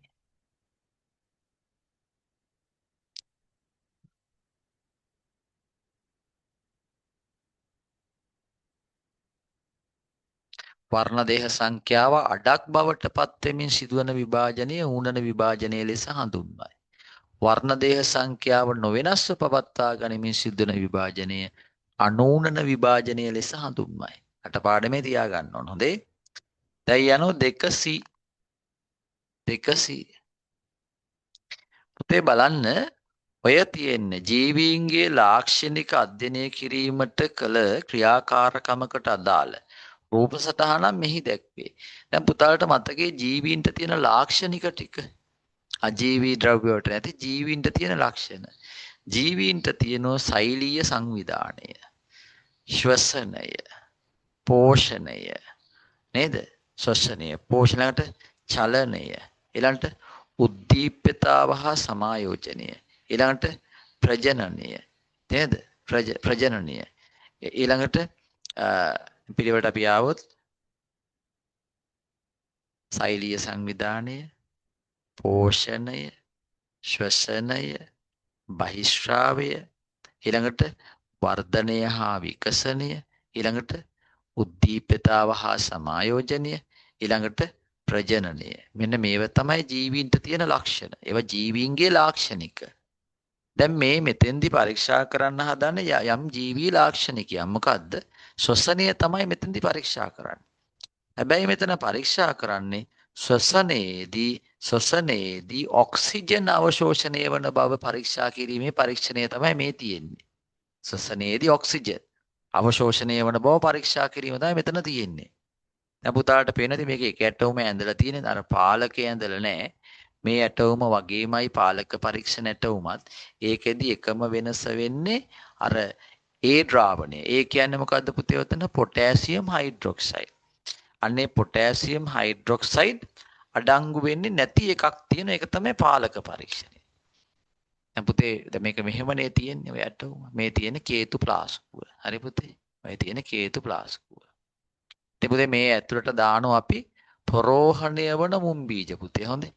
ප්‍රෝහණය වන මුම් බීජ හරි මෑ බීජ හරි ප්‍රෝහණය වන බීජ වර්ගයක් තමයි දාන්නේ. ඒකට හේතුව ප්‍රෝහණය වන බීජවල ශ්වසන ශීඝ්‍රතාව වැඩි නිසා. පුතේ මෙතන මෙහෙම අපි නූලකින් කොහොම මේ ජලන නලයක් එහෙම නැත්නම් පරීක්ෂා නලයක් අරගෙන මේකට දානවා පොටෑසියම් හයිඩ්‍රොක්සයිඩ් KOH.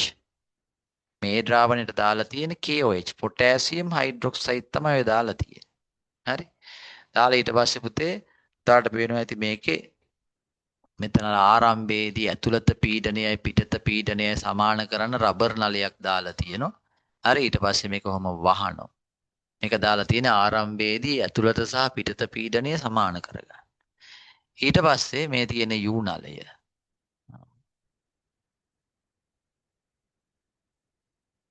හරි යූ නලය. කොහොම ගෙනල්ලා තියෙනවා යූ නලය ගෙනල්ලා වර්ණ කළ ජලය තුල ගිල්වනවා. හරි. වර්ණ කළ ජලය තුල ගිල්වනවම ගිල්ලුවට පස්සේ පුතේ හරි ගිල්ලුවට පස්සේ දැන් මේකේ ඇතුලේ දැන් මොකෝ වෙන්නේ මේ හේතු ප්ලාස්කුවේ ඇතුලේ තියෙන වාතය තියෙන ඔක්සිජන් ටික මෙන්න මේ ප්‍රෝහණය වන මුම්බීජ ශෝෂණය කරන්න ගන්නවා.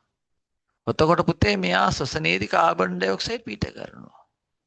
ඒ පිට කරන කාබන් ඩයොක්සයිඩ් එක KOH වල දිය වෙනවා.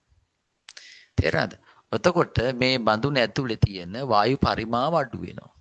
නේද? අවශෝෂණය කරපු ඔක්සිජන් පරිමාවට සමාන පරිමාවකින් මේකේ ඇතුලේ මේ තියෙන වාතයේ තියෙන ඔක්සිජන් වායු ප්‍රමාණය අඩු වෙනවා. ඔක්සිජන් වායු ප්‍රමාණය අඩු වෙනවා. ඒ අඩුව පුරවන්න වෙන්නේ මොකද්ද? මෙන්න මේ වීදුරු නලයේ තියෙන වාතය මෙහෙට ඇදෙනවා. වීදුරු නලයේ වාතය ඇදෙනකොට මෙන්න මේක තුලින් පුතේ ඔහම අර ජලයත් ඉහළට ගමන් කරනවා. ඔන්න වර්ණ කළ ජලය ඉහළට ගමන් කරනවා. ඔක තමයි වෙන්නේ. ඇත්තටම එතෙන්දි වෙන්නේ දැන් මේ ඇතුලේ තියෙන ඔක්සිජන් ටික මුම්බීජ සුසනයට උරා ගන්න ඕනේ. ඔතොර මේකේ ඇතුලේ ඔක්සිජන් අඩු වෙනවා. හැබැයි අඩු වුණාට වැඩක් නැහැ. අයි කාබන් ඩයොක්සයිඩ් පිට කරාම තිබ්බ ගානටම ආයි සෙට් වෙනවා. නමුත් පිට කරන කාබන් ඩයොක්සයිඩ් ටික KOH වලින් උරන නිසා අර අවශෝෂණය වෙච්ච ප්‍රමාණයට සමාන ප්‍රමාණයක් අඩුවීම වෙනවා. ඒ නිසා ඒ අඩුව පුරවන්න ඉබේම මේ පැත්තෙන් වාතය ඇදිලෙනවා. අන්නේ ඇදිලෙනකොට මේ වර්ණ කළ ජල කඳ ඉහළට ගමන් කරන්න පටන් ගන්නවා. ඔක තමයි වෙන්නේ. හරි. දැන් මේකදී අපි ඔප්පු කරන්න හදන්නේ ශ්වසනයේදී ඔක්සිජන් අවශෝෂණය කරනවා කියන එක තමයි මේ පරීක්ෂණයෙන් අපි ඔප්පු කරන්න හදන්නේ. අපෙන් අහනවා මෙම ඇටෝමෙන් පරීක්ෂා කරන්නේ කුමක්ද කියලා. එතන මේ ඇටෝමෙන් අපි පරීක්ෂා කරන්නේ ජීවීන් ශ්වසනයේදී හරි. මේ ඇටෝමෙන් පරීක්ෂා කරන්නේ මොකද්ද? නේද? ජීවීන් ශ්වසනයේදී ඔක්සිජන් අවශෝෂණය කරන බව තමයි මේ පෙන්වන්න හදන්නේ.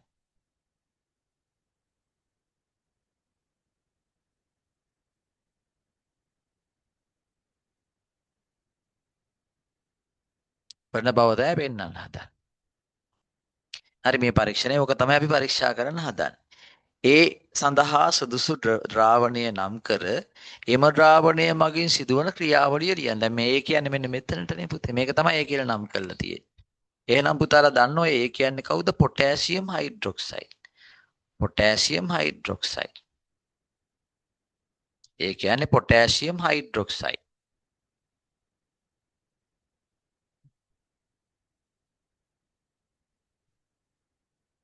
ඒ කියන්නේ පුතේ KOH. මේකේ කාර්යය මොකද්ද පුතේ? කාර්යය තමයි කාබන් ඩයොක්සයිඩ් අවශෝෂණය.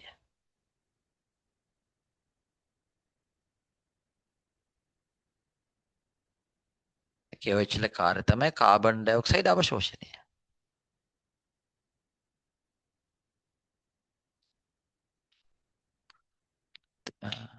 හරිනේ.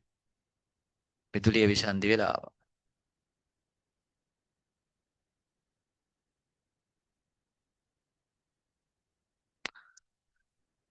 ඇහෙනවද?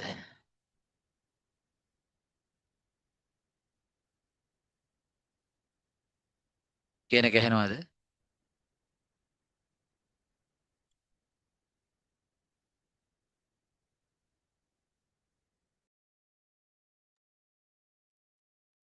සුළඟත් එක්කනේ විදුලිය විසන්ධි වීම වෙනව නේද? එක සැරයක් විසන්ධි වෙලා ආයෙත් ආවා. හරිනේ පුතේ? හරි. එතකොට පොටෑසියම් හයිඩ්‍රොක්සයිඩ් වල කාර්යය මොකද්ද පුතාලා? කාබන් ඩයොක්සයිඩ් අවශෝෂණය කිරීම. හරි. ඊළඟට අහනවා පුතේ මෙන්න මෙහිම ඉහත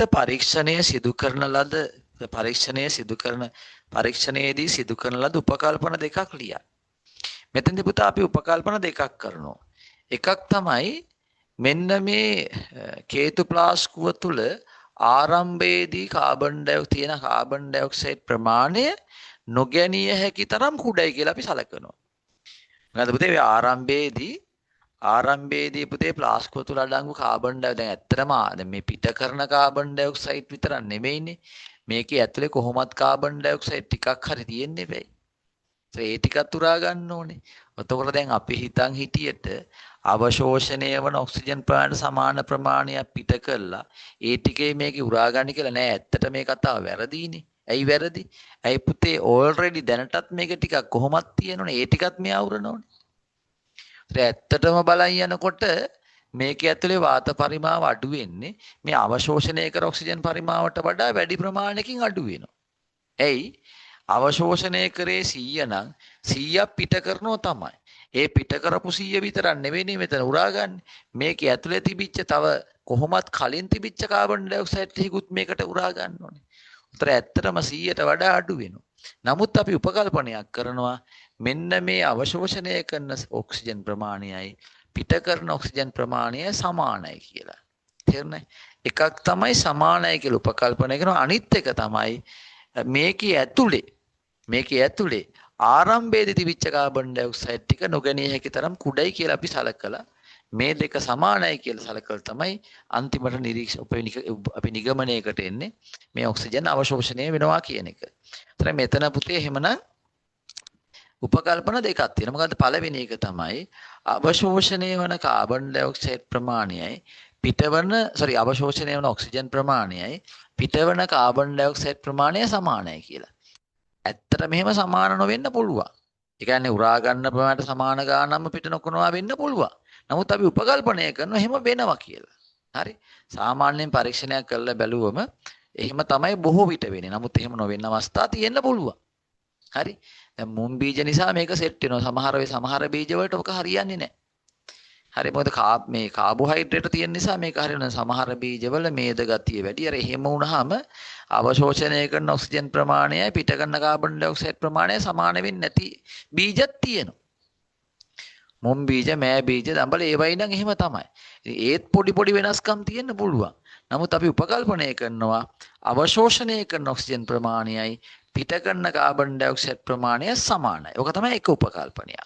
දෙවෙනි එක තමයි මේ ප්ලාස්කුවේ ඇතුලේ ආරම්භයේදී තිබිච්ච කාබන් ඩයොක්සයිඩ් නොගැනිය හැකි තරම් කුඩයි කියලා අපි සැලකනවා. එතකොට අපේ නිගමනයට එන්න ලේසි. ඇයි? දැන් අපි දන්නවා එහෙනම් ආරම්භයේදී කාබන් ඩයොක්සයිඩ් නැහැ කියලා අපි හිතලා දැන් තියෙන්නේ. ඒ වගේම පිට උරා ගන්න ගානයි පිට කරන ගානයි සමානයි කියලා අපි හිතලා තියෙන්නේ. ඔන්න ඔය උපකල්පන දෙක මෙතෙන්දි සිදු කරනවා. එහෙනම් මොකද්ද පුතේ මේ පරීක්ෂණයේ තියෙන උපකල්පන දෙක?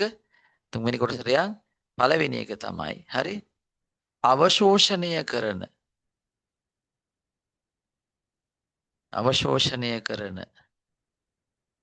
කාබන් ඩයොක්සයිඩ් වලට මම CO2 කියලා ලියන්නම්.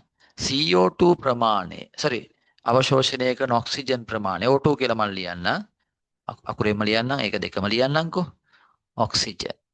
ඔක්සිජන් කියන O2 ප්‍රමාණය හා පිට කරන කාබන් ඩයොක්සයිඩ්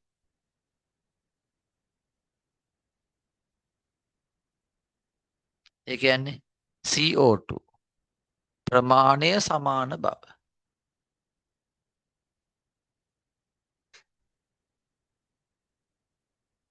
සමාන වේ. ඔන්න එක. ඕක එක. තව එකක් තමයි පුතේ ආරම්භයේදී ප්ලාස්කුව තුල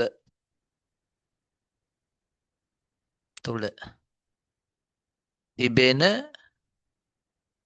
CO2 කියලා ලියනවා මං. CO2 ඒ කියන්නේ කාබන් ඩයොක්සයිඩ් ප්‍රමාණය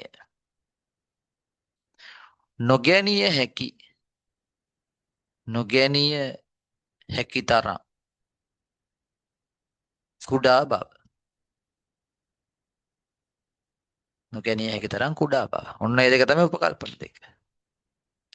මේ පරීක්ෂණයේදී අනිවාර්යෙන් ඔය උපකල්පන දෙක කරනවා. ඊළඟට අහනවා පුතේ මේ පරීක්ෂණයේදී ලැබෙන නිරීක්ෂණය මොකක්ද කියලා. මොකද්ද පුතාලා වෙන්නේ? මම අර කිව්වේ නිරීක්ෂණය. මේ වර්ණ කළ ජලය වීදුරු යු නලය තුලින් මේ යු හැඩති වීදුරු නලය තුලින් ඉහළට ගමන් කරනවා. එහෙනම් හතරවෙනි එක නිරීක්ෂණය තමයි වර්ණ කළ ජලය යූ හැඩති වීදුරු නලය තුළින් යූ නලය තුළින්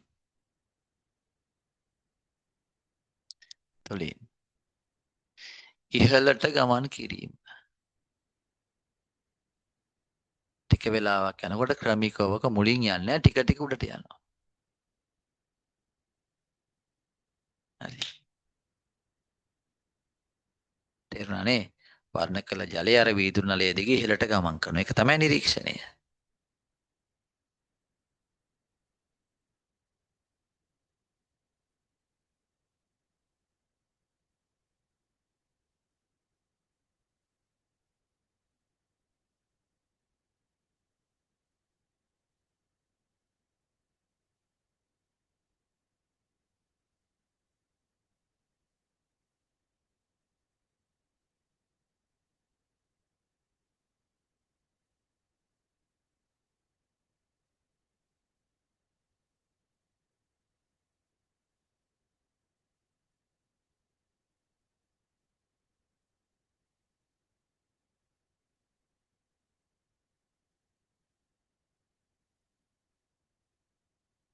හරි. තුන්වෙනි ප්‍රශ්නය ඔන්න මට ඒක කියලා දෙන්න වෙනවා. මොකද අපිට ගිය සතියේ මේ ඔක්සිජන් නිෂ්පාදනය දක්වා එන්න බැරි වුණානේ. අපි ගිය සතියේ හයිඩ්‍රජන් නිෂ්පාදනය නැවැත්තුවේ. ඒක නිසා මම ඒ ටික කියලා දීලම මේ පුතාලට ප්‍රශ්නෙට උත්තරයට යන්න. හරි. අවශ්‍ය දේවල් ලියා ගන්න පොඩි වෙලාවක් දෙන්න.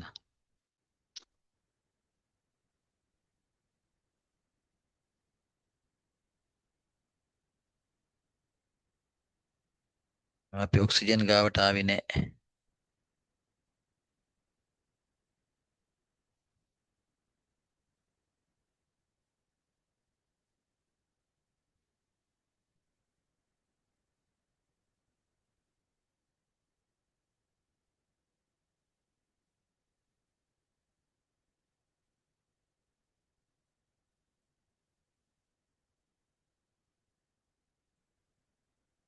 හරිනේ.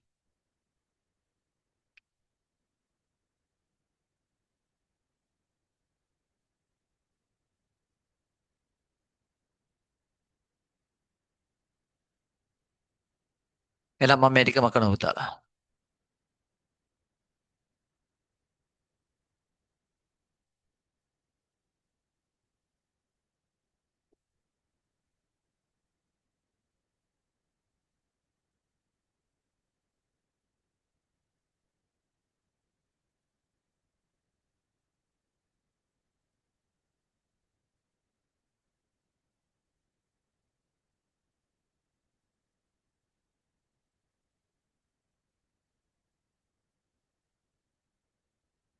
ඊළඟට මේ තුන්වෙනි ප්‍රශ්නේ තියෙන්නේ අතන දැන් ඒ කැකෑරුම් නලයක් තමයි පුතා තියෙන්නේ. හොඳේ. මෙහෙම බලන් ඉන්න මම කියලා දෙන්නම් විස්තරේ. කැකෑරුම් නලයක් තියෙනවා. ඒ කැකෑරුම් නලය ඇතුළට දානවා පුතේ පොටෑසියම් පර්මැංගනේට් කොන්ඩිස්. හරි? කැකෑරුම් නලය ඇතුළට දාන පොටෑසියම් පර්මැංගනේට් කොන්ඩිස් කැර ටිකක් දානවා. පොටෑසියම් පර්මැංගනේට්. හරි? ඊට පස්සේ ඔය කැකෑරුම් නලය ඉහළ කෙළවරට අපි කිර ලැබයක් හරි එහෙම නැත්නම් රබර් ලැබයක් හරි සම්බන්ධ කරලා ඒකට ඔහම සම්බන්ධ කරනවා වීදුරු නලය. හරි? විසර්ජක නලය. ඒක තමයි මේ යන්නේ. ගිහිල්ලා මෙතන පුතේ ඔක්සිජන් එකතු කරගන්න ජලයේ යටිකුරු විස්ථාපන ක්‍රමය පාවිච්චි කරනවා. මම ඒක කියලා දුන්න ගිය සතියේ. ඕනම වායුවක ඝනත්වය ජලයේ ඝනත්වයට වඩා වැඩි. ඕනම වායුවක ඝනත්වය ජලයේ ඝනත්වයට වඩා අඩු නිසා ජලය තුලදී වායුවක් අනිවාර්යයෙන්ම උඩට යනවා. මෙන්න මෙතන තියෙනවා පුතේ වායු සංග්‍රහණ මංචය. අය තියෙන. හරි.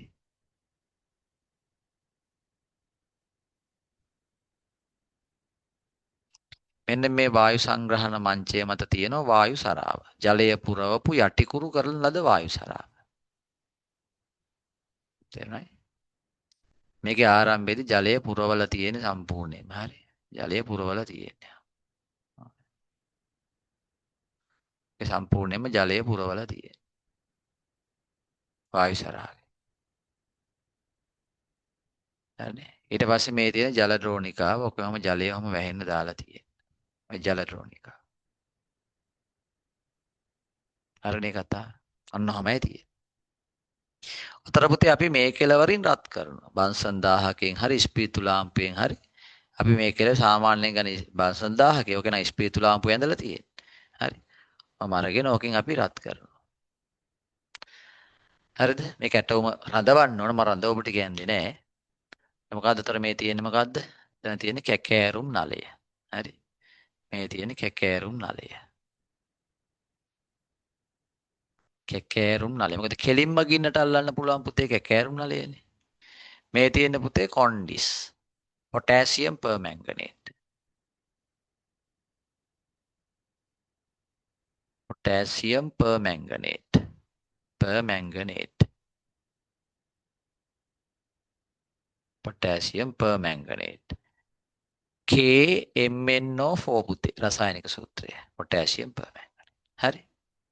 මේ තියෙන පුතේ විසර්ජක නලයක්. වීදුරු වලින් හදාගනිපු නලයක්. විසර්ජක නලය. විසර්ජක නලය. හරි. මේ මොකද්ද තියෙන්නේ? මේ තියෙන ද්‍රෝණිකාව. ජලය සහිත ජල ද්‍රෝණිකාව. ද්‍රෝණිකාව. ද්‍රෝණිකාව. මෙන්න මේ තියෙන වායු සරාව තියන්න ගන්න වායු සංග්‍රහණ මංචය.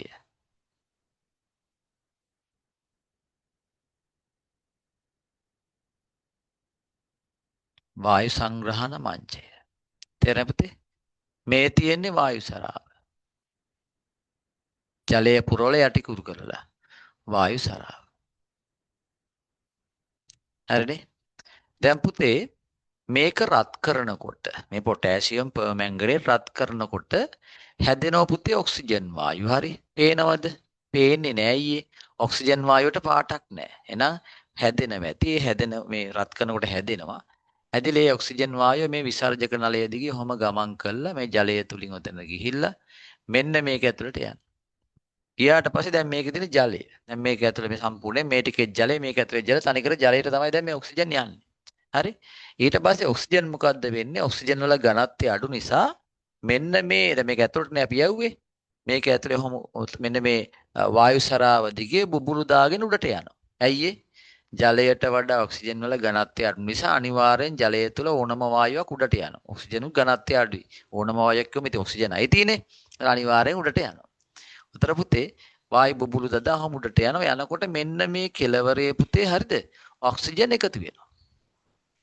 එකතු වෙනකොට පුතේ මොකද්ද මේ ඔක්සිජන් වල පීඩනය නිසා ඔක්සිජන් මෙතන එකතු වෙනකොට මෙන්න මේ ජලය ටික හිමින් හිමින් පල්ලෙහාට තල්ලු වෙනවා. ජලය ටික ක්‍රමිකව පහළට තල්ලු වෙනවා. හරි? ජලය ක්‍රමිකවම පහළට තල්ලු වෙනවා. මොකටද දෙන්න ළමයි?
හරි පුතේ.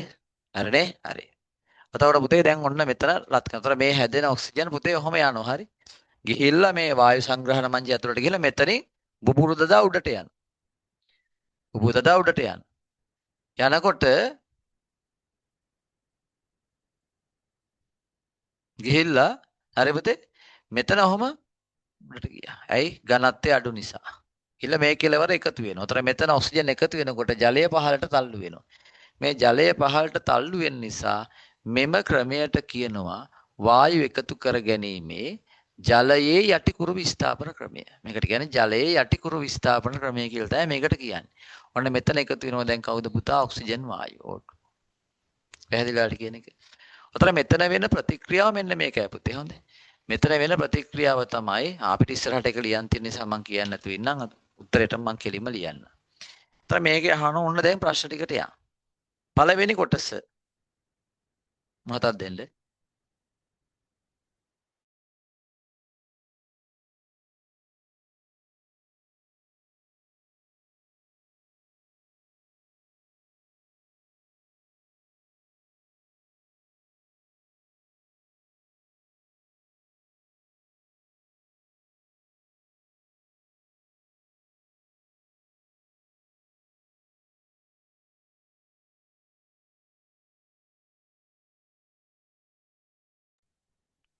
හරි පුතා. ඔන්න අපේ අහන පළවෙනි කොටස විදියට එක ඉහත උපකරණ ඇටවුමේ ABC උපකරණ නම් කරනවා බලමු පුතේ හොඳ. අන්න පළවෙනි කොටස බලන්න. ඕකේ ඒ කියන්නේ මොකද්ද බලන්න පුතේ? ඒ කියලා කියන්නේ කැකෑරුම් නලය. ඒ කියන්නේ මෙන්න මේක. කැකෑරුම් නලය. කැකෑරුම් නලය. ඒ කියන්නේ කැකෑරුම් නලය. බලන්න පුතේ ඔක B කියලා කියන්නේ මොකද්ද කියලා? B කියලා කියන්නේ අර වීදුරු නලය, විසර්ජක නලය. විසර්ජක නලය.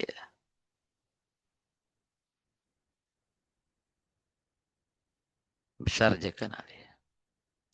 ඕකේ C කියන්නේ පුතේ වායු සරාව. වායු සරාව. පැහැදිලිනේ කොටස් ටික. වායු සරාව. මෙහිදී නිපදවන වායුව රැස් කරන ක්‍රමය නම් කරන්න. මොකද්ද පුතේ? ජලයේ යටිකුරු විස්ථාපන ක්‍රමය. ජලයේ යටටනේ පුතා යන්නේ. ඒක නිසා මේකට කියනවා ජලයේ දැන් එදා හයිඩ්‍රජන් කරෙත් ඔය ක්‍රමයටම කරානේ. ජලයේ ඕනම වායුවකට මේක සෙට් වෙනවා. යටිකුරු විස්ථාපනය. ඔන්නෝක තමයි පුතේ මේ ක්‍රමය. ජලයේ යටිකුරු විස්ථාපනය කියලා මේකට කියන්නේ. තුන්වෙනි කොටස. නලය තුල රත් කිරීම සිදු කරන ද්‍රව්‍ය පොටෑසියම් පර්මැංගනේට්ලු. හරි? ලෙස සලකන්න. C රැස්වන C කියන්නේ මේ වායු සරාවනේ පුතේ. රැස්වන වායුව ඔක්සිජන් වායුව තමයි රැස් වෙන්නේ. එහෙනම් පුතේ 3A වලට උත්තරය රැස්වන වායු ඔක්සිජන්. හරි? O2 සංකේත වලින් ලියන දෙකෙන් එකක් ලිවනා හරි හඳ ඔක්සිජන්. ඊළඟට එම වායුවේ ගුණ ඔක්සිජන් වායුවේ ගුණ. ඔක්සිජන් වායුවේ මොනවද ගුණ? වර්ණයක් නැහැ. ඔක්සිජන් වායුව අවර්ණයි. අවර්ණ වේ. අවර්ණයි. ඒ වගේම පුතේ ගන්ධයක් නැත. ගඳ සුවඳක් නැහැ. ඔක්සිජන් වලට ගන්ධයක් නොමැත. හරි. ගන්ධයක් නොමැත. වාතයට වඩා ඝනත්වයේ වැඩි වායුවක්. දැන් හයිඩ්‍රජන් මම එදා කියලා දුන්න මතකද? වාතයට වඩා ඝනත්වය අඩුයි කිව්වා හයිඩ්‍රජන්. ඒක නිසා වාතය තුල උඩ යනවා කිව්වා. හැබැයි ඔක්සිජන් එහෙම නැහැ. ඔක්සිජන් වාතයට වඩා සුළු වශයෙන් ඝනත්වයේ වැඩි වායුවක්. එහෙනම් තව එකක් තමයි වාතයට වඩා වාතය කියන්නේ මිශ්‍රණයක්, වායු වර්ග මිශ්‍රණයක්. වාතයට වඩා ඝනත්වය අඩුයි. ඝනත්වයේ වැඩි. වාතයට වඩා ඝනත්වයේ වැඩි වායුවක්. වාතයට වඩා ඝනත්වයේ වැඩි. ඒ වගේම තමයි පුතේ හරිද? ඔක්සිජන් වල සාපේක්ෂ අණුක ස්කන්ධය 32යි. සාපේක්ෂ අණුක ස්කන්ධය 32යි. ඒකත් ගන්න පුළුවන් ලක්ෂණයක් විදියට. සාපේක්ෂ අණුක ස්කන්ධය 32යි. හරි? සාපේක්ෂ අණුක ස්කන්ධය 32. ඔකත් ගන්න පුළුවන්. හරි? ඊළඟට මේක දහන පෝෂක වායුවක්. අන්න ඔයා දන්න ඔක්සිජන් කියන්නේ දහන පෝෂකයක්. ඒකත් ගන්න පුළුවන්. දහන පෝෂක වායුවකි.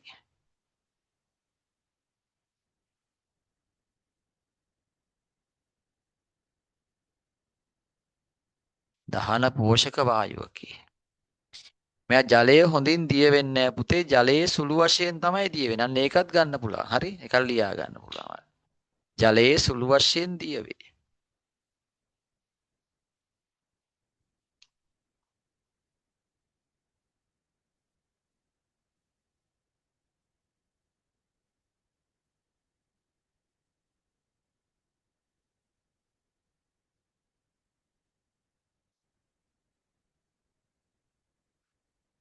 හරිනේ? අවශ්‍ය දේවල් ටික ලියා ගන්න. මම රූප සටහන මකන්න.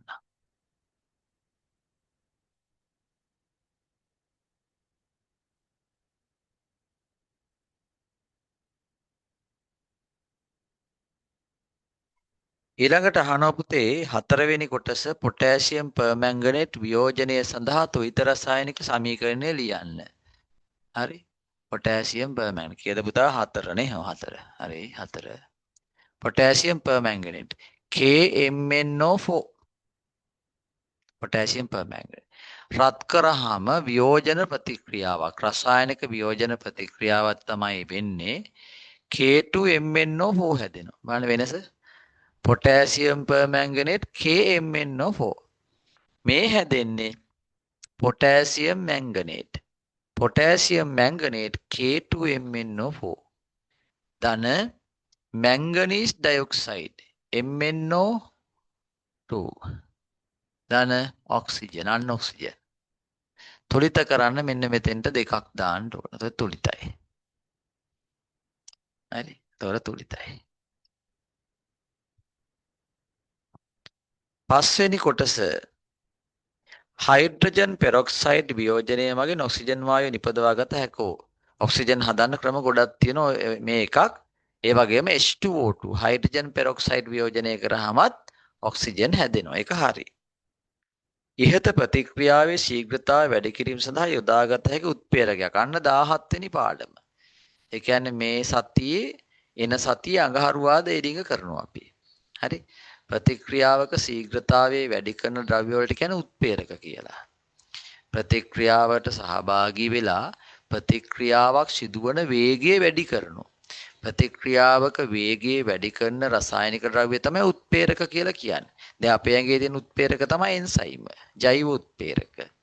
ඒ වගේ මේ හයිඩ්‍රජන් පෙරොක්සයිඩ් කියන ද්‍රව්‍ය වියෝජනය වන වේගය වැඩි කළා ඉක්මනින් ඔක්සිජන් හදාගන්න යොදා ගන්න පුළුවන් උත්ප්‍රේරකයක් තමයි අහන්නේ.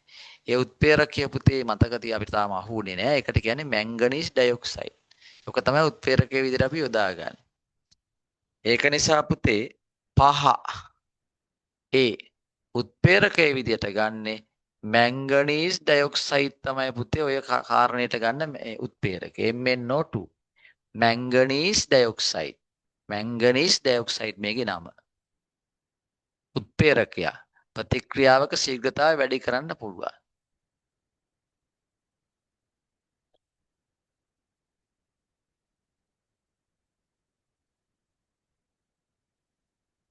ඒක තමයි උත්ප්‍රේරකය.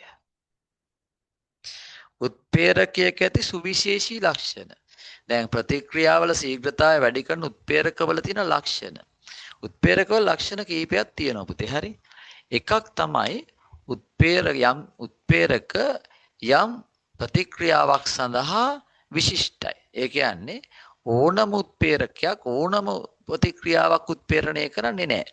ඒ ප්‍රතික්‍රියා සඳහා විශේෂිත වූ උත්ප්‍රේරක තියෙනවා. එසා උත්ප්‍රේරක උපස්තර විශිෂ්ටයි. ඒ වගේමයි උත්ප්‍රේරක ප්‍රතික්‍රියාවක් උත්ප්‍රේරණය කරන්න උත්ප්‍රේරක ගොඩාක් අවශ්‍ය වෙන්නේ නැහැ. සුළු ප්‍රමාණයක් ප්‍රමාණවත් වෙනවා. අන්න ඒකත් උත්ප්‍රේරකයක තියෙන තව ලක්ෂණයක්. ඊළඟ කාරණය තමයි උත්ප්‍රේරකයක් උත්ප්‍රේරණ ක්‍රියාවලිය සිදු කරනකොට ඒක අමුද්‍රව්‍යයක් විදියට වැය වෙන්නේ නැහැ. ආරම්භයේදී තියෙන විදියටම ප්‍රතික්‍රියාව අවසානයේදී තියෙනවා. හැබැයි ඒ ප්‍රතික්‍රියාව සිද්ධ වෙන්න මෙයා සහභාගී වෙනව වැය වෙන්නේ නැතුව. එතකොට ඒ වගේම තමයි ප්‍රතික්‍රියාව සිද්ධ වෙනකොට අපි හිතමු අපි දැන් මේ කැට කියලා. හැබැයි ඉවරනකොට කුඩු වෙලා තියෙන්න පුළුවන්. භෞතික ස්වභාවය වෙනස් වෙන්න පුළුවන්. හැබැයි රසායනික සංයුතිය වෙනස් වෙන්නේ නැහැ. තියෙන්නේ මැංගනීස් ඩයොක්සයිඩ් නම් ඉවර වෙනකොට තියෙන්නේ මැංගනීස් ඩයොක්සයිඩ් තමයි. හැබැයි කැට කුඩු අවස්ථාවටපත් වෙලා තියෙන්න පුළුවන්. හරිද? එහෙනම් උත්ප්‍රේරක වල ලක්ෂණ මොනවද? මොනවද ලක්ෂණ? ප්‍රතික්‍රියාවක් උත්ප්‍රේරණය කිරීමට උත්ප්‍රේරණය කරන ශීඝ්‍රතාවය වැඩි කරනවා. උත්ප්‍රේරණය කිරීමට උත්ප්‍රේරක සුළු ප්‍රමාණයක් සෑහේ. පොඩ්ඩයි ඕන.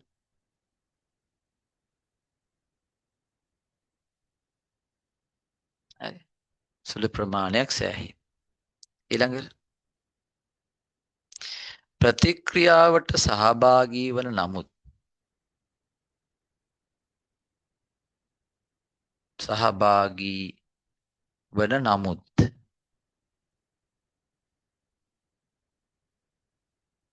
ප්‍රතික්‍රියකයක් ලෙස වැය නොවේ. වෙන නමුත් රසායනික සංයුතිය වෙනස් නොවේ. අන්න එක වඩා හොඳයි.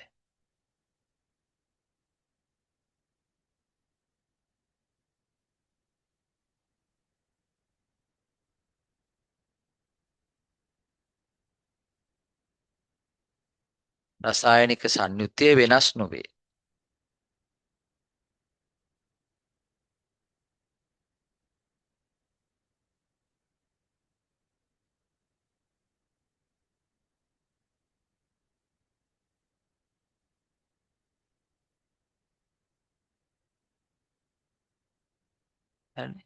තව උත්ප්‍රේරක යම් ප්‍රතික්‍රියාවක් සඳහා විශිෂ්ටයි. ඒ කියන්නේ ඒ උත්ප්‍රේරකය හැම එකකට ගන්න බෑ. උත්ප්‍රේරක ප්‍රතික්‍රියා සඳහා විශිෂ්ට වේ. ඒ කියන්නේ වෙන ප්‍රතික්‍රියාවකට ගන්න බෑ. ඒකට තමයි දැන් හැම ප්‍රතික්‍රියාවක උදාහරණයක් ගත්තට පස්සේ අපි ගත්තොත් පුතේ ඔය මේ අපි ඉස්සරහට ඉගෙන ගන්නවා ඇමෝනියා නිෂ්පාදනයේට භාවිතා කරන්නේ සවිවර යකඩ කියන උත්ප්‍රේරකය. වෙන එකක් ගන්න නෑ ඒකට. ඊළඟට ඔය නයිට්‍රික් අම්ලය නිෂ්පාදනයට ගන්න ප්ලැටිනම් කියන උත්ප්‍රේරකය. يعني යම්කිසි ප්‍රතික්‍රියාවකට එයා මේ විශිෂ්ටයි. ඕනම උත්ප්‍රේරකයක් ඕනම ප්‍රතික්‍රියාවකට ගන්න බෑ. උපස්තර විශිෂ්ටයි.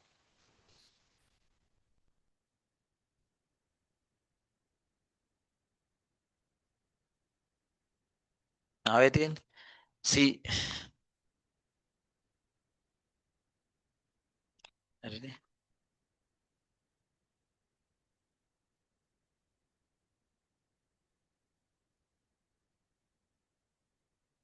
ඊළඟට කියනවා පුතේ විවිධ කාර්මික කටයුතු කර්මාන්තවලදී උත්ප්‍රේරක භාවිතා කරනවා. නිදසුනක් අපෙන් අහන්නේ. හරි? C. එකක් තමයි පුතේ මේ ඇමෝනියා නිපදවීමේ. මේ පොහොරේම හදන්න ඕන වෙනවා පුතේ. හොඳේ. ඇමෝනියා කියන එක. ඇමෝනියා නිපදවීමේ හේබර් ක්‍රමයේදී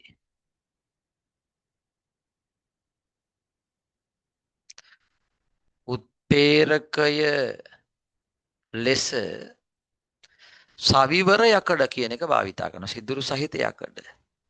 සවිවර යකඩ භාවිතා වීම. හරි? සවිවර යකඩ භාවිතා වෙන. ඊළඟට ඔය තව එකක් තමයි ඇමෝනියා ඔක්සිකරණයෙන් නයිට්‍රික් අම්ලය නිපදවන්න ප්ලැටිනම් තමයි ගන්නෙ. හරි? ඇමෝනියා ඔක්සිකරණයෙන් නයිට්‍රික් අම්ලය නිපදවීමේදී ඇමෝනියා ඔක්සිකරණයෙන් නයිට්‍රික් අම්ලය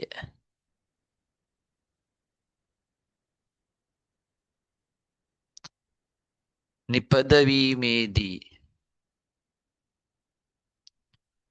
උත්ප්‍රේරකය ලෙස ප්ලැටිනම් ලෝහය පාවිච්චි කරනවා. තව තියෙන ඕන දෙකක් දුන්නා.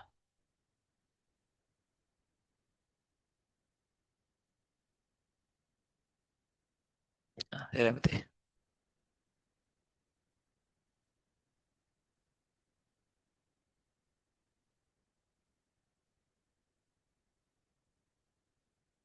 ලියා ගන්න හරියට.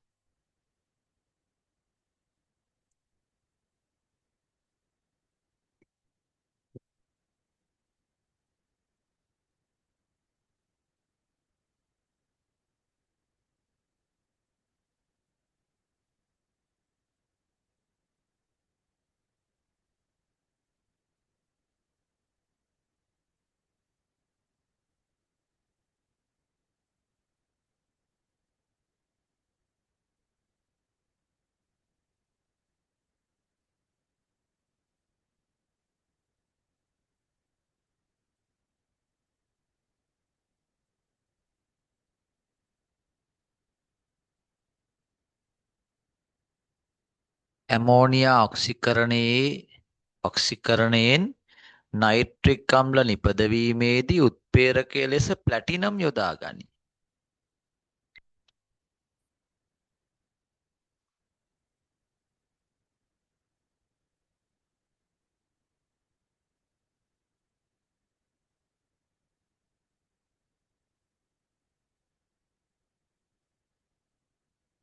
අවශ්‍ය දේවල් ලියා ගන්න.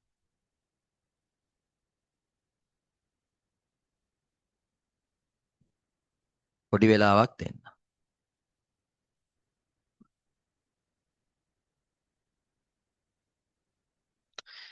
ඇමෝනියා නිපදවීමේ හේබර් ක්‍රමයේදී උත්ප්‍රේරකය ලෙස සවිවර යකඩ භාවිතා කරයි.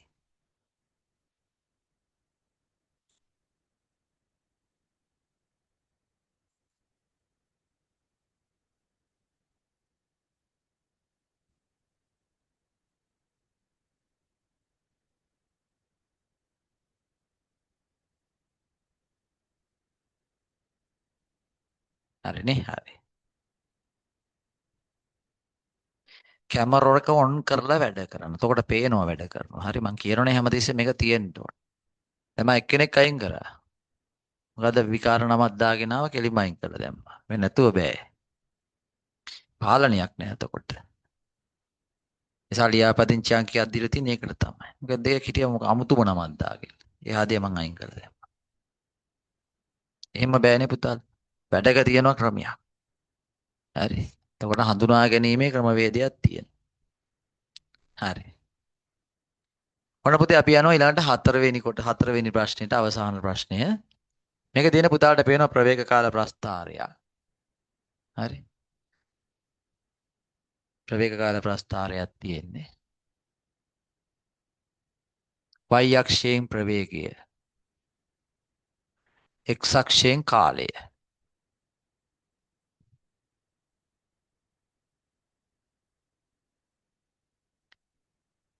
මෙන්න තියෙනවා ත්වරණයක්. ඒකාකාර ත්වරණය කන්දක්. මෙන්න තියෙනවා ඒකාකාර ප්‍රවේගය සමතල භූමියක්. මෙන්න තියෙනවා ඒකාකාර මන්දනය. හැඩේ දැක්ක ගමන් කියන්න පුළුවන් වෙන්න ඕන දැන් හොඳේ. හරි මෙතන A කියලා දාලා තියෙන මෙන්න මෙතන A අකුර දාලා තියෙන එක හරියට පේන්නේ නැහැ මෙතන B කියලා දාලා තියෙන මෙතන C කියලා දාලා තියෙන මෙතන එච්චරයි දාලා තියෙන්නේ D දාලා නැහැ A B C විතරයි ඊළඟට මෙන්න මෙතන දීලා තියෙනවා 20යි ප්‍රවේගය උපරිම ප්‍රවේගය 20යි පේනෝනේ බිඳුවෙන් පටන් අරන් උපරිම 20කට ගිහිල්ලා ඒ 20ට ගිහිල්ලා තියෙන 40 වෙනි තප්පරේ වෙනකොට එන මෙතන ඒකාකාර ප්‍රවේගයෙන් ගිහිල්ලා නතර වෙලා තියෙන ඒකාකාර ප්‍රවේගය ඉවර වෙලා තියෙන මේ 80 කියන තැනදී ඊට පස්සේ මන්දණයෙන් ඇවිල්ලා තියෙන ඒකාකාර මන්දණයෙන් ඇවිල්ලා මෙන්න මෙතන 100 කියන මොහොතේ නිශ්චල වෙලා තියෙනවා. එහෙනම් මෙයාගේ චලිතය විස්තර කරා නම් කොහොම කියන්නේ මට? නිශ්චලතාවයේ සිට චලිතය ආරම්භා පළමු තප්පර 40 තුල ඒකාකාර ත්වරණයෙන් ගමන් කර 20 ms ඍණ එකක උපරිම ප්‍රවේගයක් ලබාගෙන ඇත. එම 20 ms එක ඍණ එකක ප්‍රවේගයෙන්ම එනම් ඒකාකාර ප්‍රවේගයෙන් තවත් තප්පර 40ක් ගමන් කර තවත් තප්පර 40ක් 40 නම් 80 40යිනේ තවත් තප්පර 40ක් ගමන් කර 80 වන තප්පරයේ සිට 100 වන තප්පරයේ දක්වා කාලය තුල ඒකාකාර මන්දනයකට ලක් වී අවසානයේදී නිශ්චලතාවයට පැමිණෙත. ඉතින් ඔක කොහොම කියා ගන්න පුළුවන් වෙන්නේ. අතන මෙතන තියෙන මොකද? ඒකාකාර ත්වරණය. විභාගෙදී අහනවා. AB කොටසේ චෛත්‍ය ස්වභාවය කුමක්ද? ඒකාකාර ත්වරණය. මේ වගේ දැක්ක ගාම පුතේ අඳුර ගන්න ඕන. හොඳේ. ප්‍රවේග කාල ප්‍රස්ථාරයක කන්දක් කියන්නේ පුතා ඒකාකාර ත්වරණය.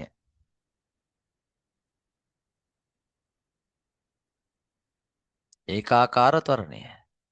සමතල භූමියක් කියන්නේ පුතේ ඒකාකාර ප්‍රවේගය. ඒකාකාර කියන වචනේ තියෙන්න ඕන. හොඳේ. ඒකාකාර නැත්තම් ලකුණු දෙන්නේ නැහැ.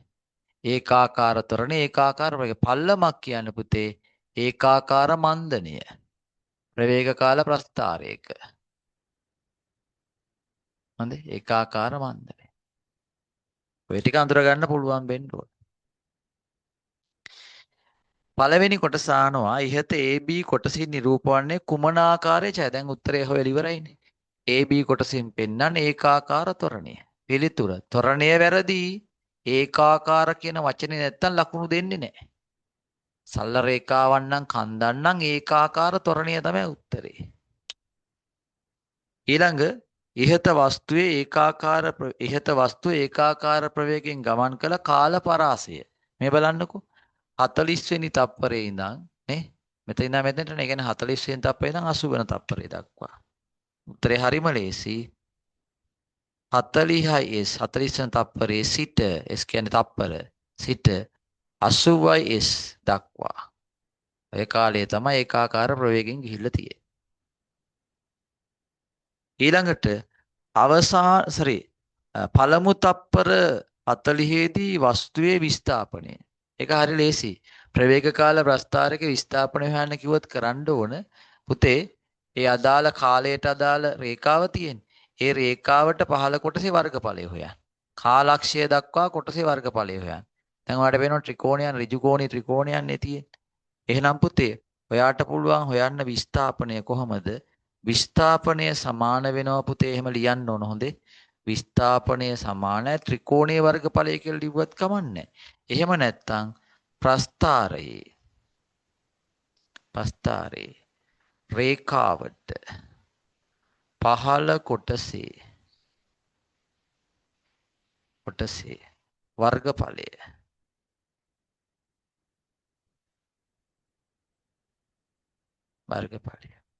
අතර පුතාට පේන ත්‍රිකෝණයන් නේ තියෙන්නේ. භාගය ගුණ කිරීම ආධාරකය හරි. භාගය ගුණ කිරීම ආධාරකයේ මේ තියෙන ආධාරකය 40යි. ගුණ කිරීම ලම්බක උස 20යි. එහෙනම් 40 ගුණ කිරීම 20. තේරෙනවද පුතේ? 2ට 2 වෙකයි 20ට 10යි. 10 වරක් 40 400යි. ඒ කාලය තුල වෙච්ච විස්ථාපනය මීටර් 400යි. මීටර් 400යි.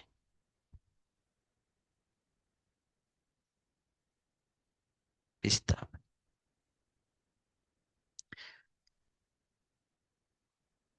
විභාගත රචනා ප්‍රශ්නික නම් මේ විස්තරය ලියන්න නැතුව මේ ආදේශයේ පිළිතුරයි තිබ්බත් ඇති.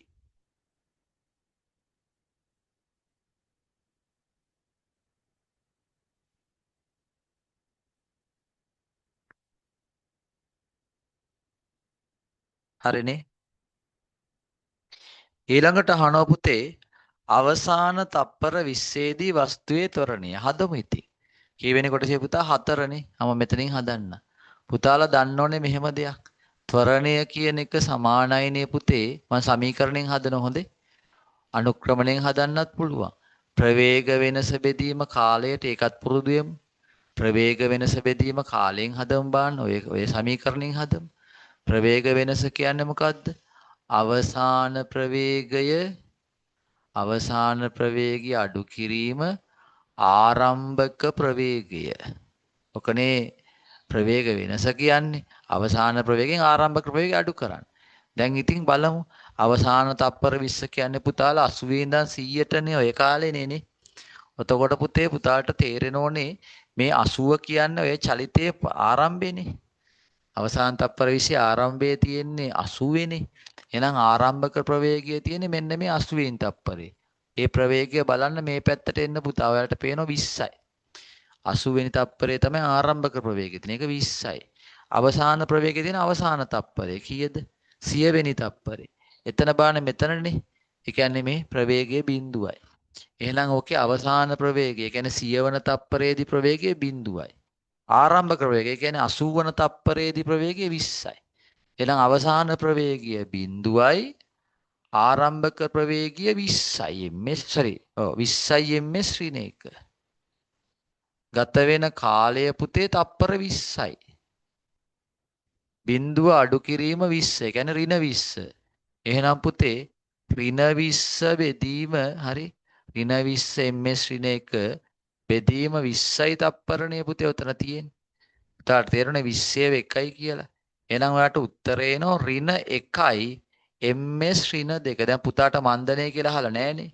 ත්වරණය හොයන්නේ අහලා තිනවා ත්වරණය ඔහම ලියන්න. මන්දනය කියලා හුවනම මොකෝ වෙන්නේ? එහෙනම් මන්දනය කියලා ලියලා ඍණ ලකුණ අයින් කරලා උත්තරේ ලියන්න. හරි. මන්දනය කියලා ලියලා ඍණ ලකුණ අයින් කරලා උත්තරේ ලියන්න.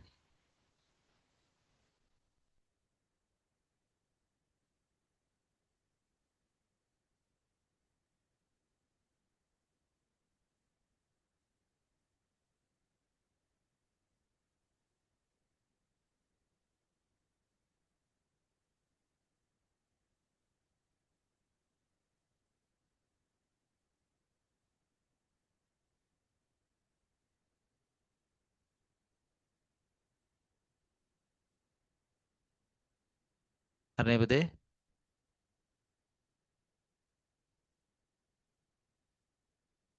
පස්වෙනි කොටස ඉහත වස්තුව මත නිව්ටන් එකක බලයක් යොදා තිබුණද ඒ චලනය නොවීමට හේතුව. පුතේ බලයක් දීලා චලනය වෙන්නේ නැත්නම් දැන් කොහේ හරි තැනක තියපු එකක් මත බලය දීලා චලනය වෙන්නේ නැත්නම් ඒකට හේතුව ඝර්ෂණ බලය. දැන් අපි හිතමු අපි වුණ ඩෙස් එකක් තල්ලු කරන යන්නේ නැහැ. ඒකට හේතුව අපි යොදන බලයට විරුද්ධ පැත්තට ඝර්ෂණ බලය හටගෙන. තේරෙනවද මං කියන එක? අපි වස්තුවක් පොළවේ කොහේ තැනක ස්පර්ශ වෙච්ච එකක් තල්ලු කරනවා යන්නේ නැහැ. නිව්ටන් එකක් දුන්න මෙයා නැහැ අයියේ. එහෙනම් ඝර්ෂණය හටගෙන තියෙන ස්පර්ශ පෘෂ්ඨ අතර අපි යොදන බලයේ දිහාවට විරුද්ධව නිව්ටන් එකක්.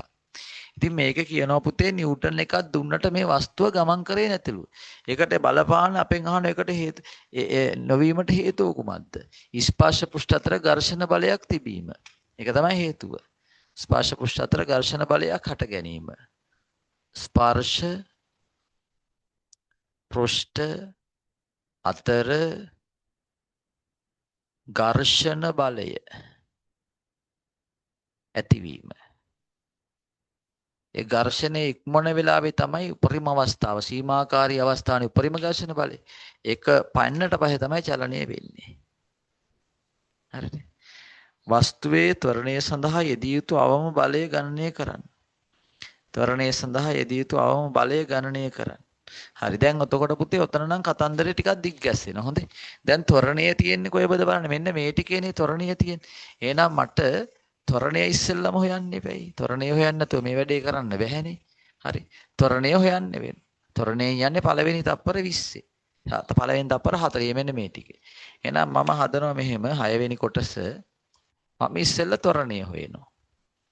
ඊට පස්සේ f සමාන මේ දැම්මනම් හරි. ත්වරණය සමානයි මම මේ සමීකරණයෙන්ම හදන්නම් ප්‍රවේග වෙනස බෙදීම කාලය පුතේ. හොඳේ. මම දැන් කෙලින්ම ආදේශ කරලා ගන්න. හොඳේ. ප්‍රවේග වෙනස කියන්නේ පුතේ දැන් මෙතනනේ ආරම්භක ප්‍රවේගය. මෙතනනේ අවසාන ප්‍රවේගය. ප්‍රවේග වෙනස කියන්නේ අවසාන ප්‍රවේගයෙන් ආරම්භක ප්‍රවේගය අඩු කරනවා. අවසානයේ 20යි. අවසාන ප්‍රවේගය 20යි. ආරම්භයේ බිඳුවයි. එහෙනම් ඔයා කරන්න ඕන 20යි ms ඍණ එකෙන් අවසාන ප්‍රවේගයෙන් ආරම්භකයක අඩු කරන්න. බෙදන්න කාලෙන් 40යි තප්පර. ප්‍රයාට එනවා 20 බෙදීම 40 කියලා. හරි? 20 බෙදීම 40. තේරෙයි මං කියන එක පුතේ? එතකොට බිඳුවට බිඳුව කැපුණ 1යි 2යි ඒ කියන්නේ භාගයයිනේ පුතේ. භාගයයි කියලා කියන්නේ නේද? භාගයයි කියලා කියන්නේ හරිද? 0.5යි ms ඔන්න ඕක තමයි ත්වරණය. ත්වරණය නෙවෙයි අපෙන් අහන්නේ. අපෙන් අහන්නේ බලය. ත්වරණය හොයන්න නැතුව අපිට බලයට යන්න බෑ. දැන් අපි යනවා මොකද්ද? ඊළඟට අපි යනවා f සමානයි m මේ සමීකරණයට. හරි? f සමානයි m මේ සමීකරණයට ගියා නම් අපිට බලය හොයන්න පුළුවන්. මම මෙතන ඉඳන් මෙතෙන්ට යනවා. ඊළඟට මම දානවා මේකට f සමානයි m මේ. දැන් බලන්න ගාන ස්කන්ධය දීලාද? වස්තුවේ ස්කන්ධය දීලාද? රයිට්. දීලා තියෙනවා. උඩම දීලා තියෙනවා. මේක උඩ දීලා තියෙනවා. කිලෝග්‍රෑම් 4ක ස්කන්ධය සහිත වස්තුවක් කියලා. එහෙනම් පුතේ ස්කන්ධයට දාන්න 4යි කිලෝග්‍රෑම්. ත්වරණයට දාන්න පුතේ 0.5යි ms ඍණ 2. අන්න ඔයාලට ලස්සනට උත්තරයක් එනවා. නිව්ටන් 2යි දෙන්න ඕන. නිව්ටන් 2. හරි. ත්වරණය වීමට ඒ දියුතාවම බලය අපිට හොයාගන්න පුළුවන්. ඒ ගාන අනුව නිව්ටන් 2යි. F සමාන m.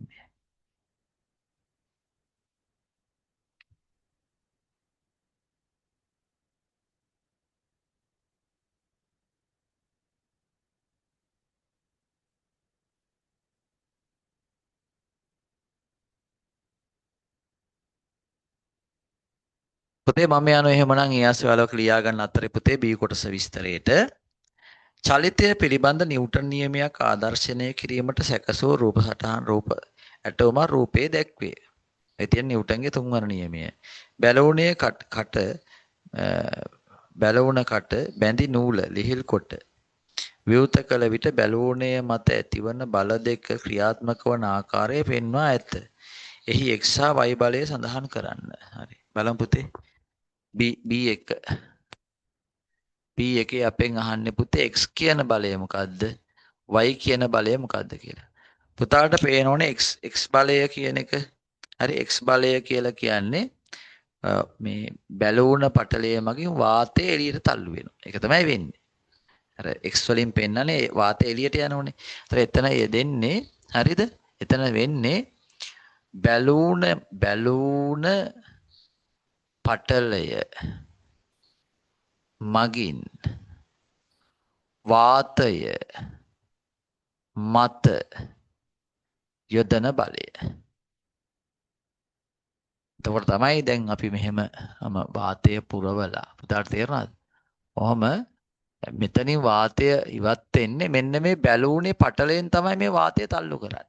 කියන්නේ වාතය මත බැලුන් පටලය මගින් බලයක් ඇති කරනවා. ඒ බැලුන් පටලය මගින් වාතය තල්ලු වෙනවත් එක්කම මේ වායු අණු මගින් ඇති කරන ප්‍රතික්‍රියා බලයක් ඉදිරියට. තේරුණායි? එතකොට ඔය y වලින් y කියන්නේ මේ පැත්තට බලයනේ. x කියන්නේ මේ පැත්තට. x කියන්නේ එතකොට අර බැලුන පටලය මගින් වාතය එළියට තල්ලු කිරීම. එතකොට y කියලා කියන්නේ අර තල්ලු වන වායු අණු එහාට තල්ලු වෙන්නේ අර බැලුන පටලය මගින් අර එයා තල්ලු කරන්න යොදන බලය තියෙනෝනේ. ඒ බලයට විශාලත්වයෙන් සමාන හා දිශාවෙන් ප්‍රතිවිරුද්ධ වූ බලයක් බැලුන පටලය මට ඉදිරියට යොදලා. ඒක නිසා ඒක තමයි ප්‍රතික්‍රියාව. එතකොට y කියලා කියන්නේ මොකද්ද? වායු අණු මගින්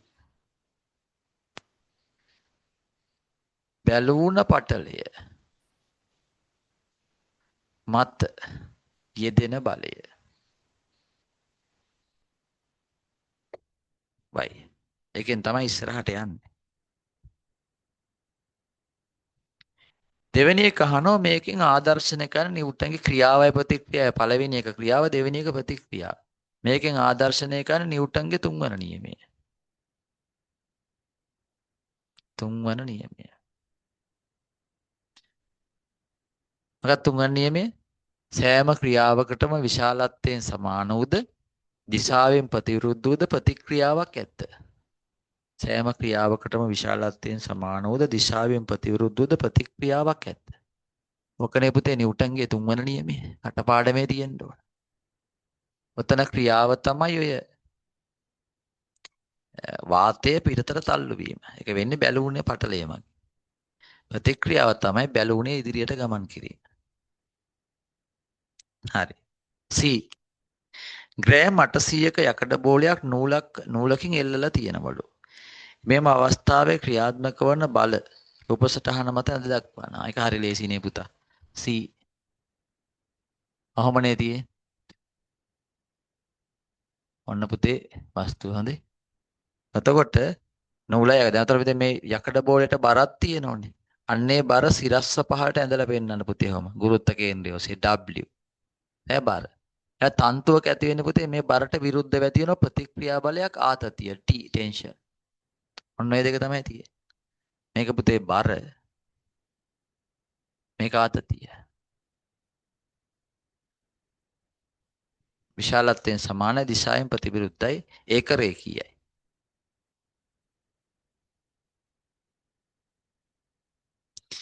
ඊළඟ මේකේ නූල කපලා. හරි නූල කතුරකින් කපා දැමු විට දැන්මු විගස ක්‍රියාත්මක වන බලය කුමක්ද? එතකොට වෙන්නේ ගුරුත්වාකර්ෂණ බලය විතරයි. පල්ලෙහාට තියෙන ගුරුත්වාකර්ෂණ බලය බර විතරයි ක්‍රියාත්මක වෙන්නේ. වෙන එකක් නැහැ.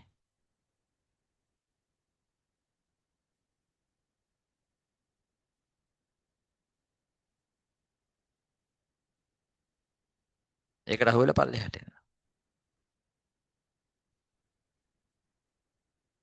එච්චරයි තියෙන්නේ. එම අවස්ථාවේදී යකඩ බෝලේ චෛත්‍යයට අදාළ ප්‍රවේග කාල ප්‍රස්ථාරය. දැන් ත්වරණයේනේ වැටෙන ගුරුත්වජ ත්වරණයේ වැටෙන්නේ. එතකොට පුතේ ප්‍රවේග කාල ප්‍රස්ථාරයේ ත්වරණයක්නේ. ඔන්න ඔහම. මූල ලක්ෂ්‍යය හරහා යන රේඛාවක්. අක්ෂ දෙක නම් කරන්න හොඳේ. මේක ප්‍රවේග අක්ෂය. ms ඍණ 1. මේක කාලක්ෂය t.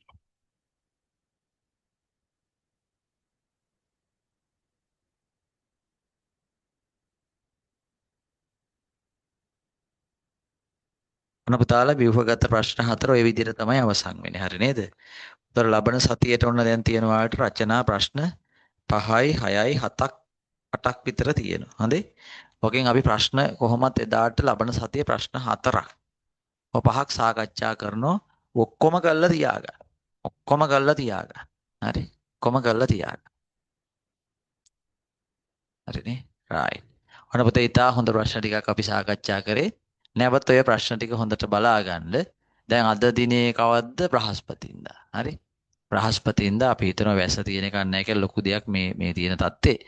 එතකොට බ්‍රහස්පතින්දා අපි නැවත හමු වෙනවා ජයමග දරුවන් ඉරිදා. ඒ වගේම සියත්‍රා ජයමග පොදුවේ අඟහරුවාද උදෑසන. නැගෙතෙක් සියලු දිනාට සුබ සතියක්. තෙරුවන් සරණයි. උත්සාහයෙන් උනන්දුවෙන් වැඩ කරන්න. අයිබෝන් ළමයි.